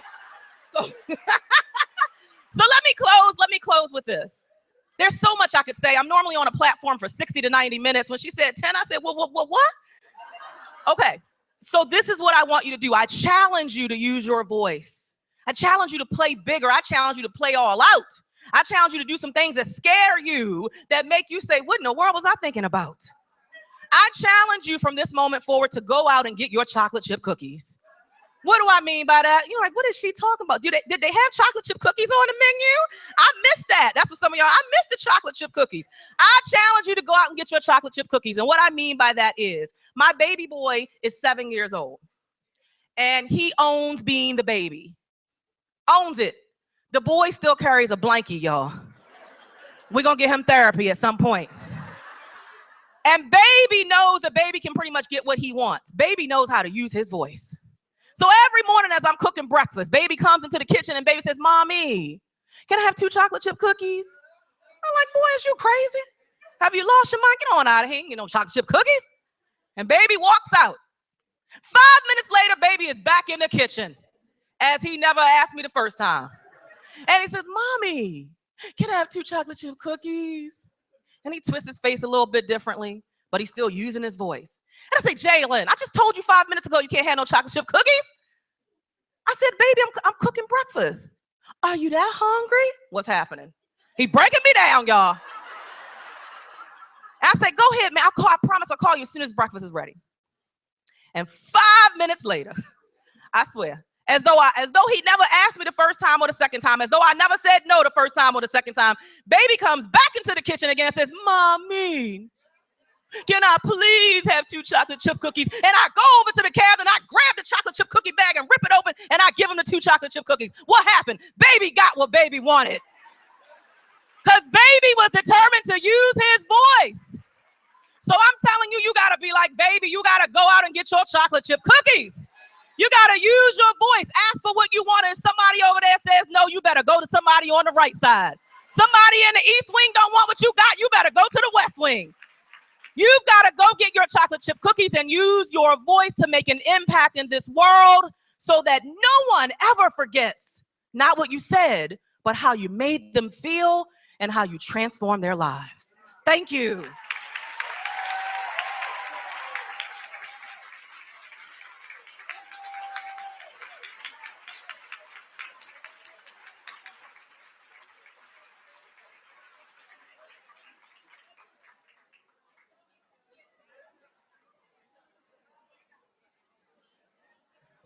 Another round of applause for our dynamic group of speakers, everybody. Okay, so we go on to get our chocolate chip cookies, right? Did we get that message? Thank you guys so much. I really appreciate it. I know we're going to move into the part of the program that's going to now allow you guys to get involved, and you can ask questions of our panelists. So you have your index cards on the table, just in case you didn't know that, if you want to write something down, and we'll facilitate the question and answer session now. So we're going to just start while we're getting your questions by some that we've already kind of prepared here for you today. And we wanted to ask our speakers, what does she opens her mouth with wisdom mean to you? Does anybody want to start that? I'll continue the conversation. I mean, I think for me, again, it means a lot of it is about acknowledging my own voice and doing that without apology. Because sometimes we have greatness in us, right? We all do have greatness within us, but sometimes we apologize for the greatness that's there because we think it makes another sister uncomfortable. Or we say, well, if I use my voice and I allow my light to shine, you know, she's not going to feel her best. But what you don't realize is that when you use your voice and you use it with wisdom to encourage and uplift and upbuild another sister, you actually become a beacon of inspiration for her to step up her game. So instead of downplaying your gifts, downplaying your voice, you need to turn up the volume on your voice so that you can inspire somebody else to play bigger in their own life, their own journey. And then a big part of that as well is making sure that we're celebrating each other, not tolerating each other. Yeah, absolutely. Like we need to celebrate the sister next to us. Some of us, we can't even get a compliment out of our mouths. Yeah. We won't even say, girl, them shoes is bad. Because we're afraid that it takes something from us. Right. But it takes nothing from you to acknowledge the external about your sister or the internal about your sister. That was beautifully said. Beautifully said. And Angela, I know you're going to help me as well with some of the Sure, questions. Well, first, I just wanted to read a passage of scripture because this scripture, I think, speaks so loudly. It's actually out of the Message version. It says, "A word out of your mouth may seem of no account, but it can accomplish nearly anything or destroy it. It only takes a spark, remember, to set off a forest fire. A careless or wrongly placed word out of your mouth can do that. By our speech, we can ruin the world, turn harmony to chaos, throw mud on a reputation, send the whole world up in smoke, and go up in smoke with it. Smoke Amen. right from the pit of hell. This is scary. You can tame a tiger, but you can't tame a tongue. It's never been done. The tongue runs wild, a wanton killer. With our tongues, we bless God. With the same tongues, we curse the very men and women he made. Curses and blessings out of the same mouth. My friends, this can't go on. That's Bible. That's Yes. Bible. I didn't make that up. And I think that tongue taming requires intention. I think that it's a skill that we absolutely can develop, learning that everything that comes to our mind doesn't have to come out of our mouth.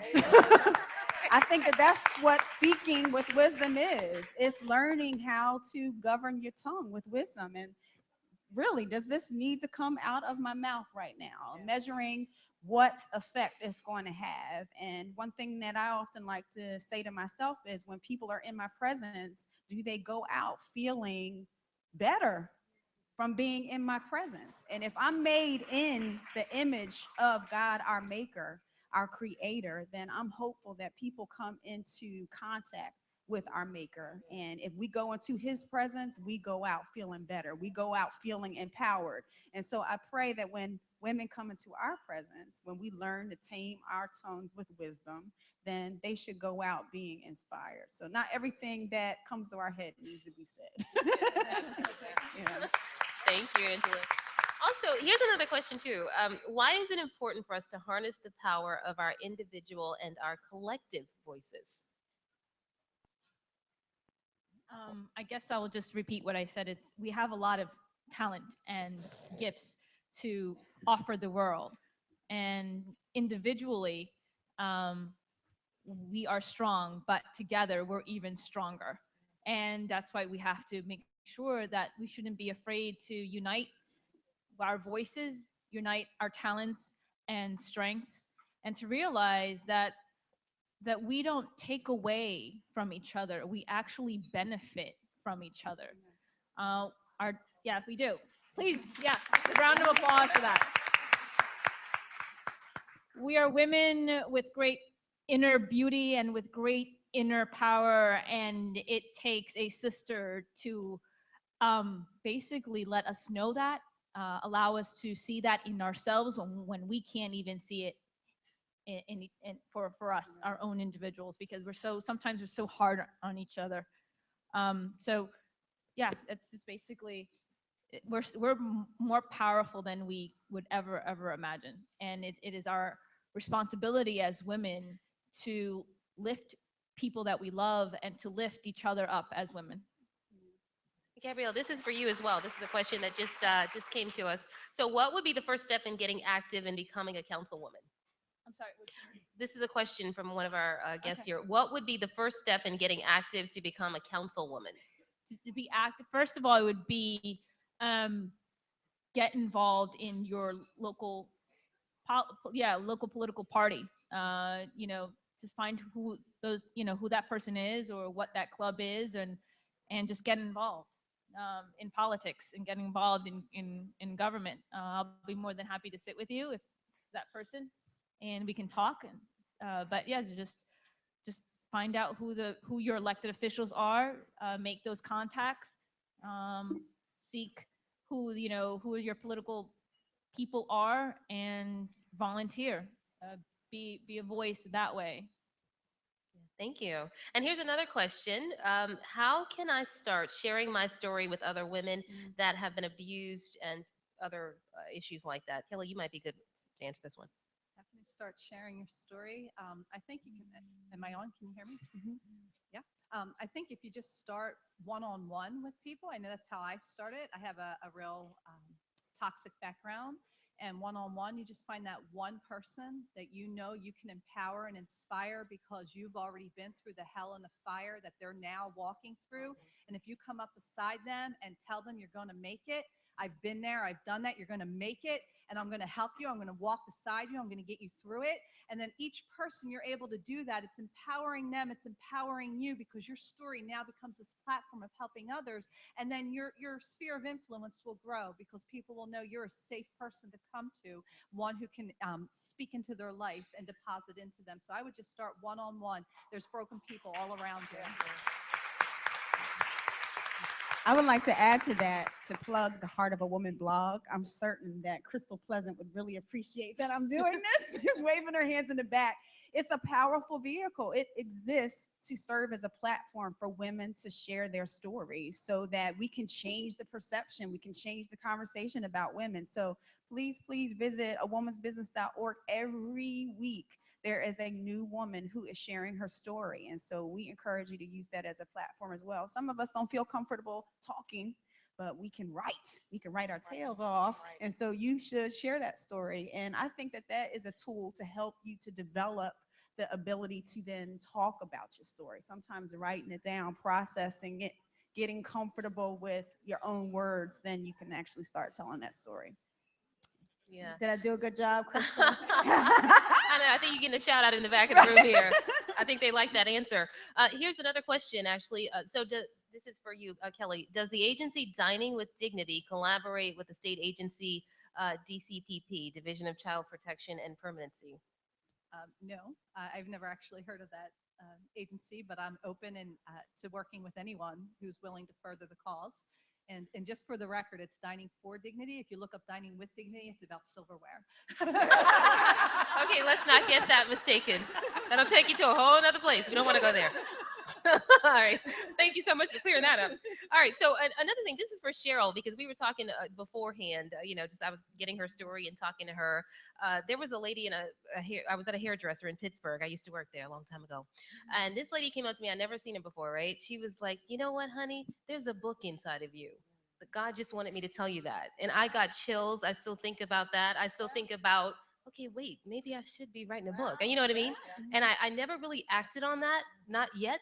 But I think just in your words today, people who may have been thinking about something like that or may not really know how to get started or what to do. And you talked a lot about fear. And, that really is paralyzing in a situation like this because you're comfortable, you're in your setting, you're in your comfort zone in a sense.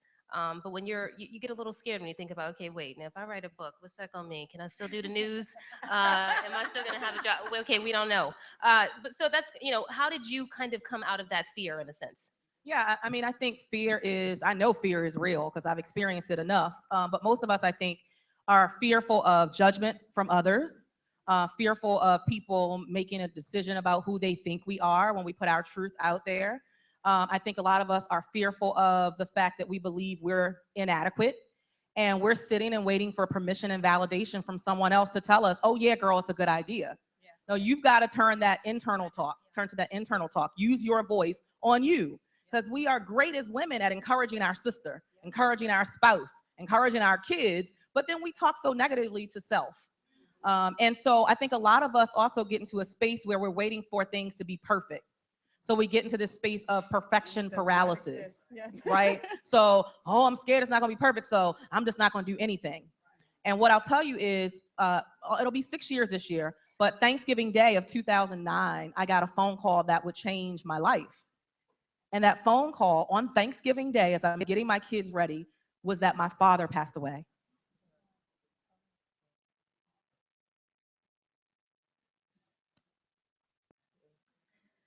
"59 years old, massive heart attack in his sleep." I know that man had plans. I know he had things he wanted to do. He never told his story. So now, either I'll have to tell his story, or my sister or my brother will have to tell his story. So tell your story before somebody else has to tell your story. Right. Tell your truth from your viewpoint. Yeah. from what you've gone through, the struggles, the mess that you've gone through. And don't be ashamed of it. Put it out there, because I guarantee you somebody else is going through what you're going through or what you've gone through. And they just need that piece of encouragement to believe, oh my God, it's not just me. If she could make it through, I can make it through. Yes. And so we owe it to ourselves to get the story out. And we owe it to our sisters to get the story out. That's how we use our voice collectively to build each other up. Yes. Lord, they got me crying. I did not come here to start crying. I'm so sorry. But thank you. That is beautiful. I totally understand that. And so I realized I didn't give any real point on that. Sorry, I'm all emotionally attached to the story. But so, okay, so the first thing, if I can just run this down this real quick. So first of all, just get writing. Like every day, just carry a little journal. You see this book? I keep this in my purse because things happen. I might want to share in the book or whatever. Then translate it into a digital format, meaning get on your computer, open the computer up, open up a Word document and start typing. It doesn't have to be in any particular order, but when you first start typing it or writing it, that's the beauty of cut and paste. You can cut this piece and put it over here and cut this piece and put it over here. Just get started. And then give yourself an expiration date. So right now I'm working with a client who is going to write her book, and it's going to release in December. So we have specific guidelines. By July 15th, you will be done your first draft. By August 30th, you will be done your second draft. Your final manuscript will be done by September 15th. And then we will start the process of getting the cover designed, making sure you have your copyright. Go to copyright.gov, get your manuscript copywritten so nobody can take it. Get your ISBN number. Find somebody to design the cover. You'll have to pay for that. Design the cover of the book. And then pay somebody to edit it and format it so it doesn't sound like garbage. Right? If you want the commas in the right places and things like that. And then you click send to print. And the beauty is nowadays we're in a time frame where everybody self-publishes. I've self-published 3 books. I'm on the 4th one that launches in June. So I have full control. Nobody's telling me I got to take this chapter out, change the title, switch this. That's what publishers can do. But when you take control, and I'm all about taking control of what I want, then you self-publish, and guess what? You also keep all the money that you make. So those are like just basics. I wanted to give some real tips of how people can get started. Yes. Thank you. We'll talk later. Appreciate it. Okay, back to y'all's questions. Okay. So I believe strongly there is much in me to give. I've heard it, I feel it, but I don't know which way to do it or how I do share already. But I don't feel what I'm doing is enough. So someone kind of needing some inspiration as to what more to do when they don't feel like they're doing enough. Yes. I don't think that the answer is going to be found in us. I pray that we inspired you to do exactly what you did, to start asking the question, but not direct the question to us, but direct the question to your maker. That's the key to us discovering our assignment, our purpose, and unlocking the potential. And so we can't be Cheryl. I can't be Gabriella. I can't be Natasha or Kelly. They are all amazing and phenomenal in their own right, and I'm grateful for them. But there is somebody in here that we need who's yet to discover who they really are, trying to be a Cheryl or a Natasha or a Gabriella or an Angela. We need you. And I often share when we're traveling around that there is no one that can beat you at being you. That's the truth. And there is absolutely someone who's waiting on you to step up and fulfill your God-given purpose in order for them to discover their own. And so I encourage you to spend time with your maker, spend time in prayer, get connected to a church, get connected to a powerful group of women who can inspire you to help you be accountable. Like Cheryl just broke it down. Girl, you know that you can do this. I know I've had relationships with people who said that, you're just procrastinating. Stop playing. Playtime is over. Right.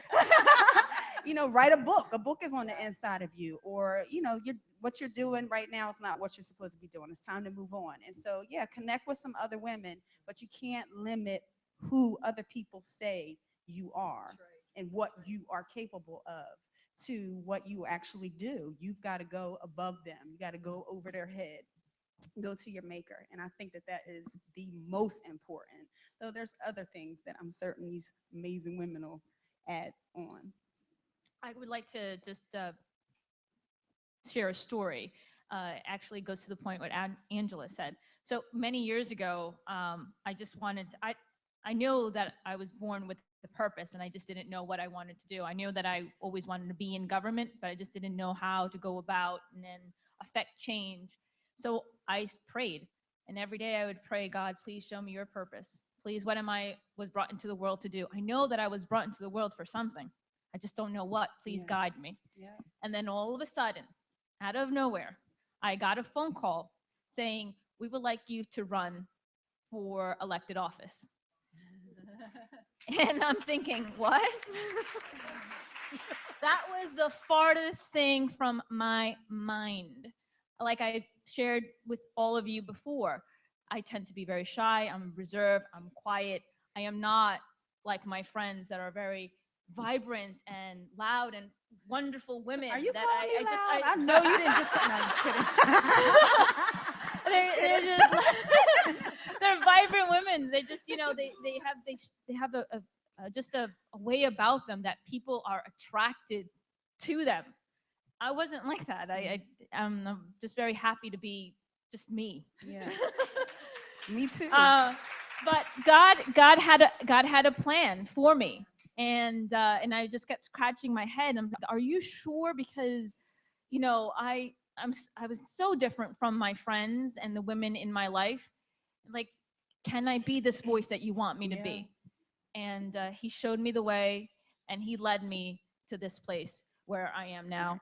And I just hope that, that's why I said, if I can be in elected office, anybody can be in elected office. I think you're downplaying yourself, though, because the fact is what you said, that's such an important key, that you had a clue. There was something there was a desire stirring on the inside. You didn't necessarily know how to access it. And that's why it's important to have a relationship with our maker, but also other people to keep you accountable and help you. But the person who asked the question, they don't know how to tell their story, what their story is. Something is stirring on the inside of them. There's something brewing, and it's a clue to your assignment. It's a clue to the problem that only you are uniquely equipped to solve. And so just keep following that stirring and don't suppress it. Let it come to the surface. Look at it, examine it, challenge yourself, ask questions of other people, and you'll find it. And that call for you perhaps will come. Yeah. And get around some sisters who see the greatness in you that you don't see in yourself. Exactly. Look, when I started out in 2009, I was like a hot mess. Right. I didn't know anything about speaking. And when I look on the scene and I see Tony Robbins, Les Brown, Lisa Nichols, and these people are dominating the marketplace, I was like, well, why am I going to go speak? Who's going to listen to me about anything? But I always surrounded myself with people who saw more greatness in me than I saw in myself. And they kept pushing me. Believe it or not, I know y'all going to laugh, I was quiet. But the more that you risk, why y'all gotta be laughing that hard? I'm just saying, Angela.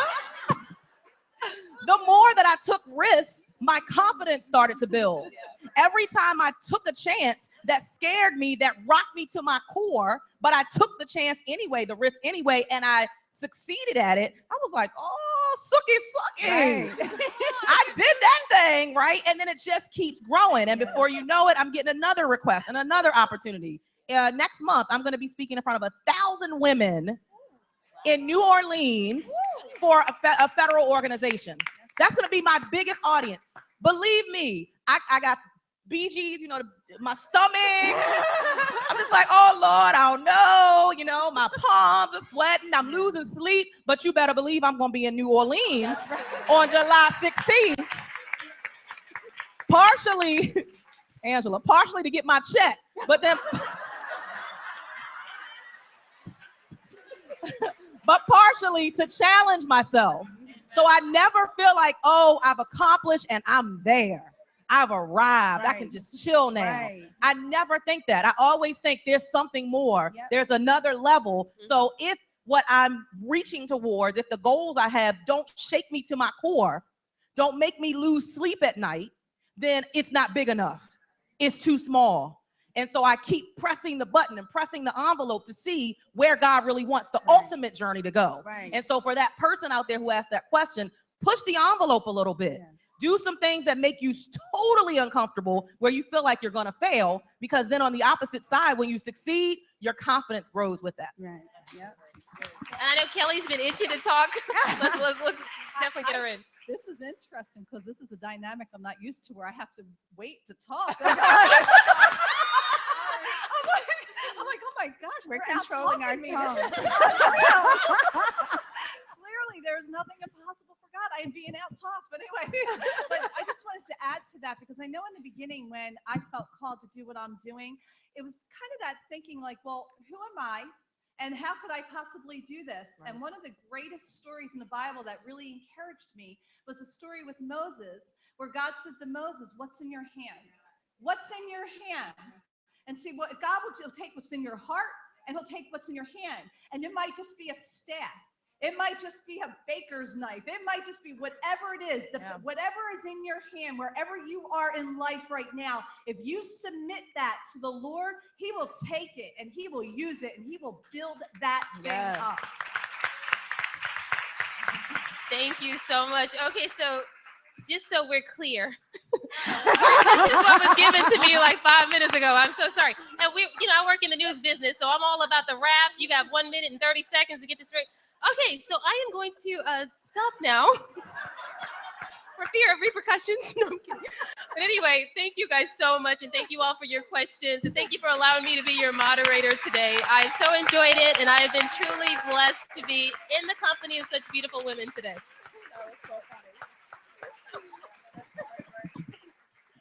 That's a hard job because when you have 250, 260 women and try and moderate how long each one of us talks, that's a challenging job. But we're going to get more and more skillful, I pray, hopefully, in the days to come. And I hope that you found your story. Somebody just texted me and it almost brought tears to my eyes. Their story. They figured out what it is that they want to do at this particular season. So the key is, when there's that stirring, pay attention to it. It's likely a clue to your assignment. And then start. Just start. Where you are right now is not where you will always be. But how you respond to where you are right now can dictate where you go. Sometimes I think that the hardest challenge for us is simply making a decision. We often just wait. God, please just tell me what to do. Open up the door, crack open the sky, send me a sign. Sometimes we just need to make a decision. Stop waiting for somebody to tell you what to do. Just start. And God will order your steps. He's got your back. And then the women that are in your circle, when you seem like you are off course a little bit, we'll help you, we'll encourage you, we'll come alongside you because we are restored. We're walking in the fullness of our purpose, our power, and position as women. We're not catty, we're not backbiters. We hold one another up and we encourage one another, right? All right. So thank you to this panel. Let's applaud them. Thank you for sharing your stories with us.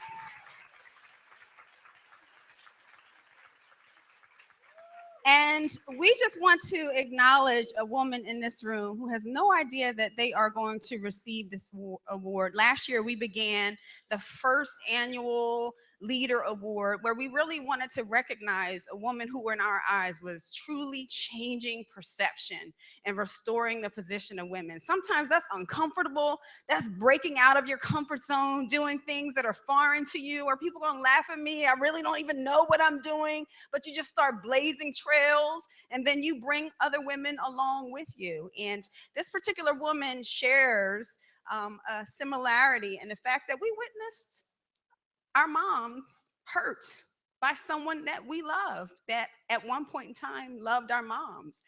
And my mom was in a domestic violence situation. She experienced abuse and at the hands of someone who I love very dearly, who's a hero in my life, but did the best that he could with what he knew at the time. And my mom did the best that she could with what she knew at the time. Thank God for healing, but also thank God for women like this woman who's stepping up, using her office to make it really challenging for situations like that to exist. I love what Camden County Women's Center is doing, where they're pulling out eyeglasses and causing us to shine light, bring attention to it. Don't hide, don't mask, don't cover up. far too many women experience abuse, far too many kids witness it. And now this woman is actually working diligently to bring an end to that by making it illegal, by imposing penalties for those that actually victimize women in that regard. And so without further delay, she's so humble. She's going to be shocked. But I hope that you are not surprised when we present this award to a woman who is authoring and introducing legislation in the state of New Jersey to combat domestic violence and abuse, and that is my state assemblywoman, Gabriela Mascara.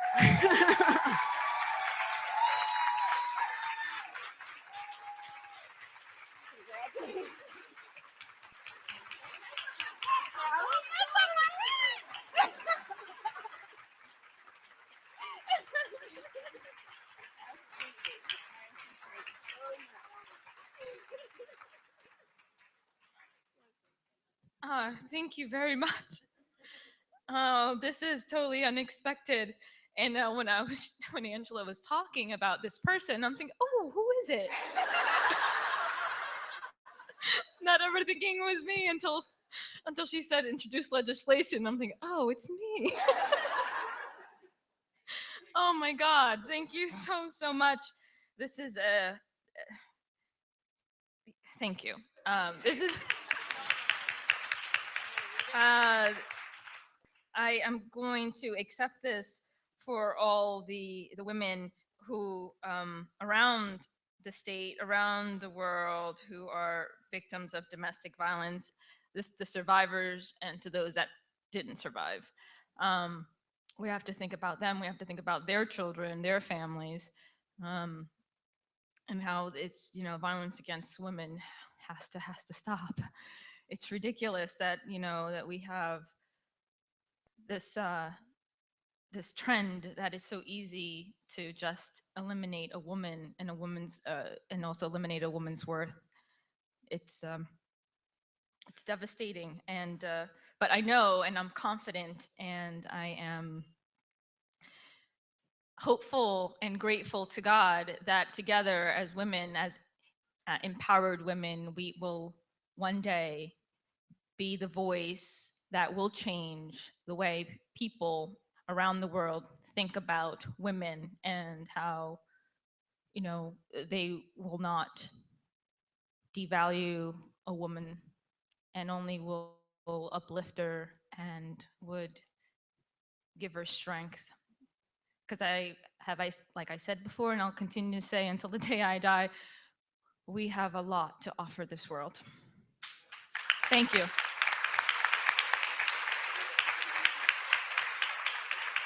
And it reads 2015 Leader Award presented by A Woman's Business to New Jersey Assemblywoman Gabriela Mascara, May 9th, 2015, in recognition of your service to change the perception and restore the position of women around the world. Congratulations. I appreciate you. And not only is Gabriela Mascara changing the world, so are you. And so we just want to invite you to stand as my dear sister and a powerful intercessor I love so much comes to the podium. She is a woman who loves women. And if you've been here before, you know that this is an important part of this tea, where all of us accept the call to change the perception of women around the world. So if you are prepared to accept that call, we just invite you to stand.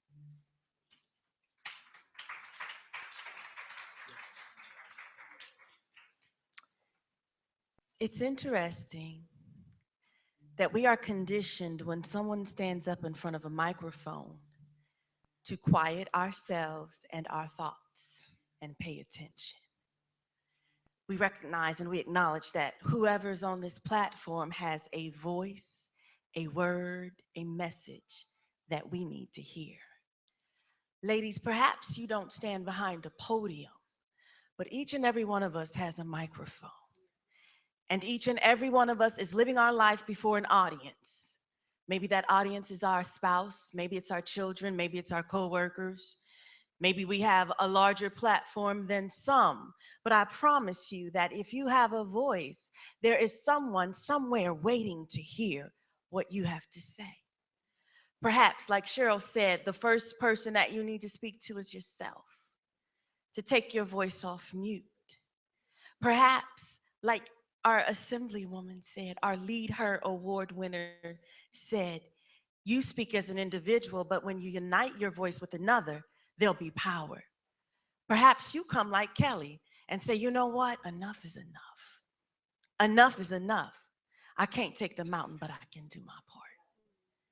Before we release military personnel or elected officials or officers of the law out into the community, they do like a swearing in.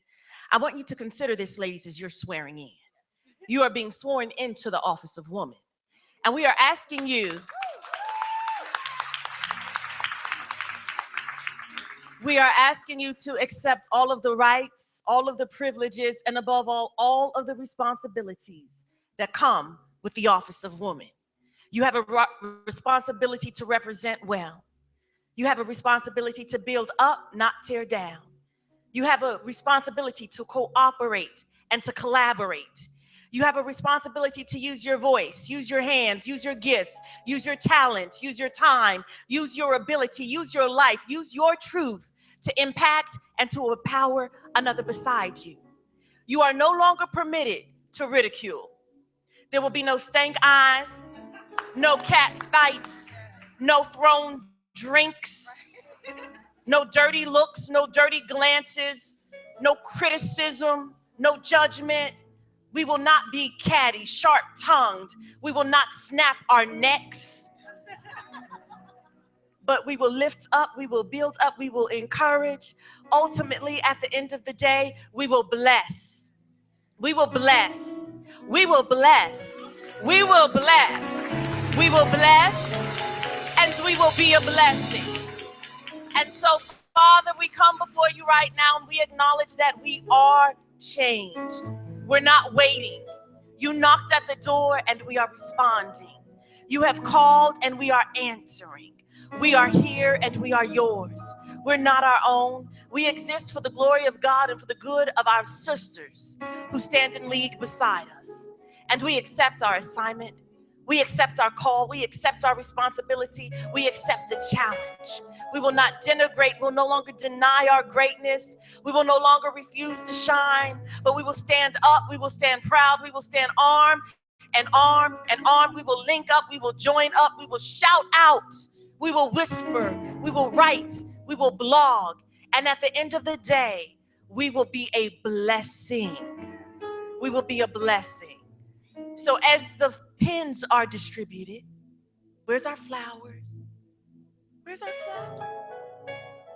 They're coming around. Come on, flower girls. They have done an awesome job today.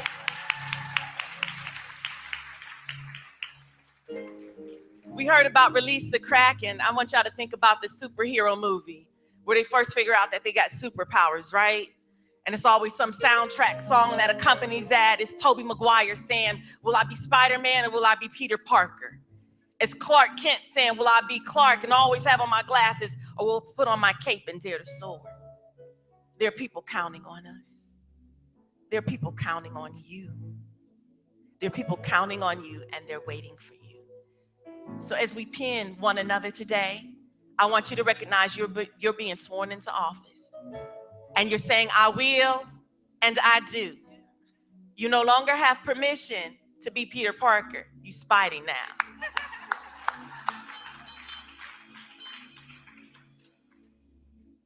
So we'll let those flowers get out. Think about the office now, remember.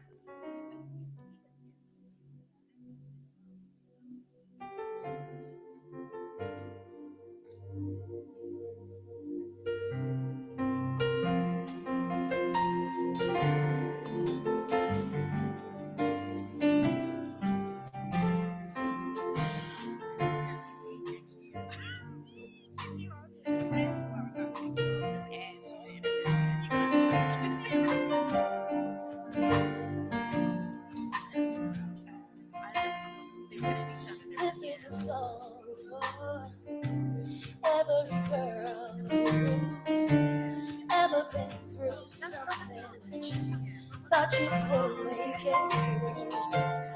sing these words 'cause I was that girl too, wanting so much more than this. Who can I turn to?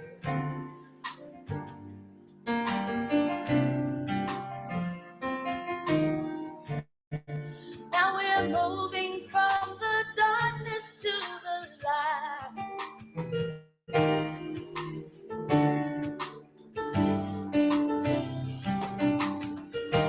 This is the defining moment of our life. Whoa, 'cause you're beautiful like a flower, more valuable than a diamond. You are powerful like a fire. You can heal the world with your mind. There is nothing in this world that you can't do.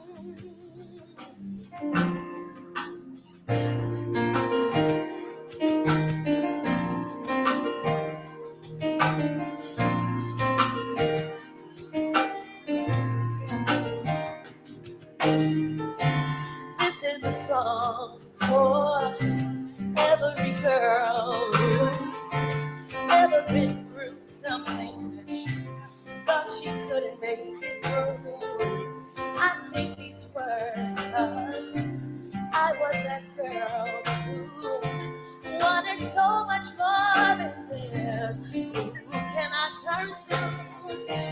Now we're moving from the darkness to the light. This is the defining moment of our life. 'Cause you're beautiful like a flower, more valuable than a diamond. You are powerful like a fire. You can heal the world with your mind. Yeah. There is nothing in this world that you can't do. When you believe in you, yeah, you're brilliant. Yeah, you are powerful. Yeah, you are resilient. Yeah, oh, you. Yeah, you. Yeah,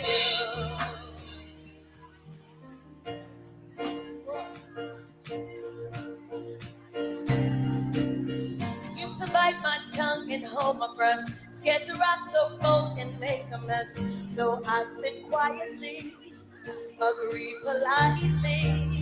Guess that I forgot I had a choice. Let you push me past the breaking point. I stood for nothing, so I fell for anything. You held me down, but I got up, already brushing off the dust. Hear that voice, you hear that sound, like thunder gonna shake the ground. You held me down, but I got up, hey, already brushing off the dust. I see it all, I see it now. I've got the eye of the tiger, fighter, dancing through the fire. But I am a champion, and you're gonna hear me roar louder, louder than a lion. But I am a champion, and you're gonna hear me roar.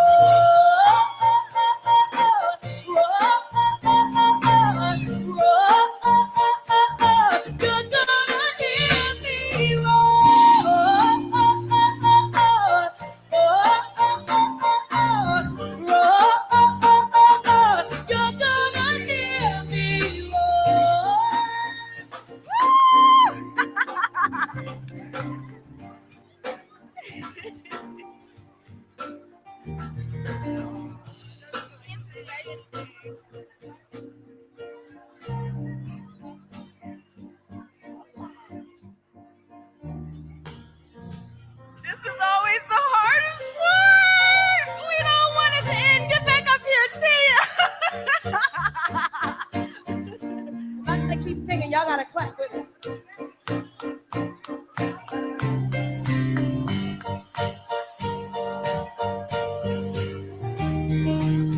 I used to bite my tongue and hold my breath, scared to rock the boat and make a mess. So I sit quietly, agree politely. Guess that I forgot I had a choice. Let you push me past the break. I went from nothing, so I fell for everything. You held me down, but I got up. Already pushing on the nuts. You hear my voice, you hear that sound. Like thunder gonna shake the ground. You held me down, but I got up. Hey, already brushing off the dust. I see it all, I see it now. I've got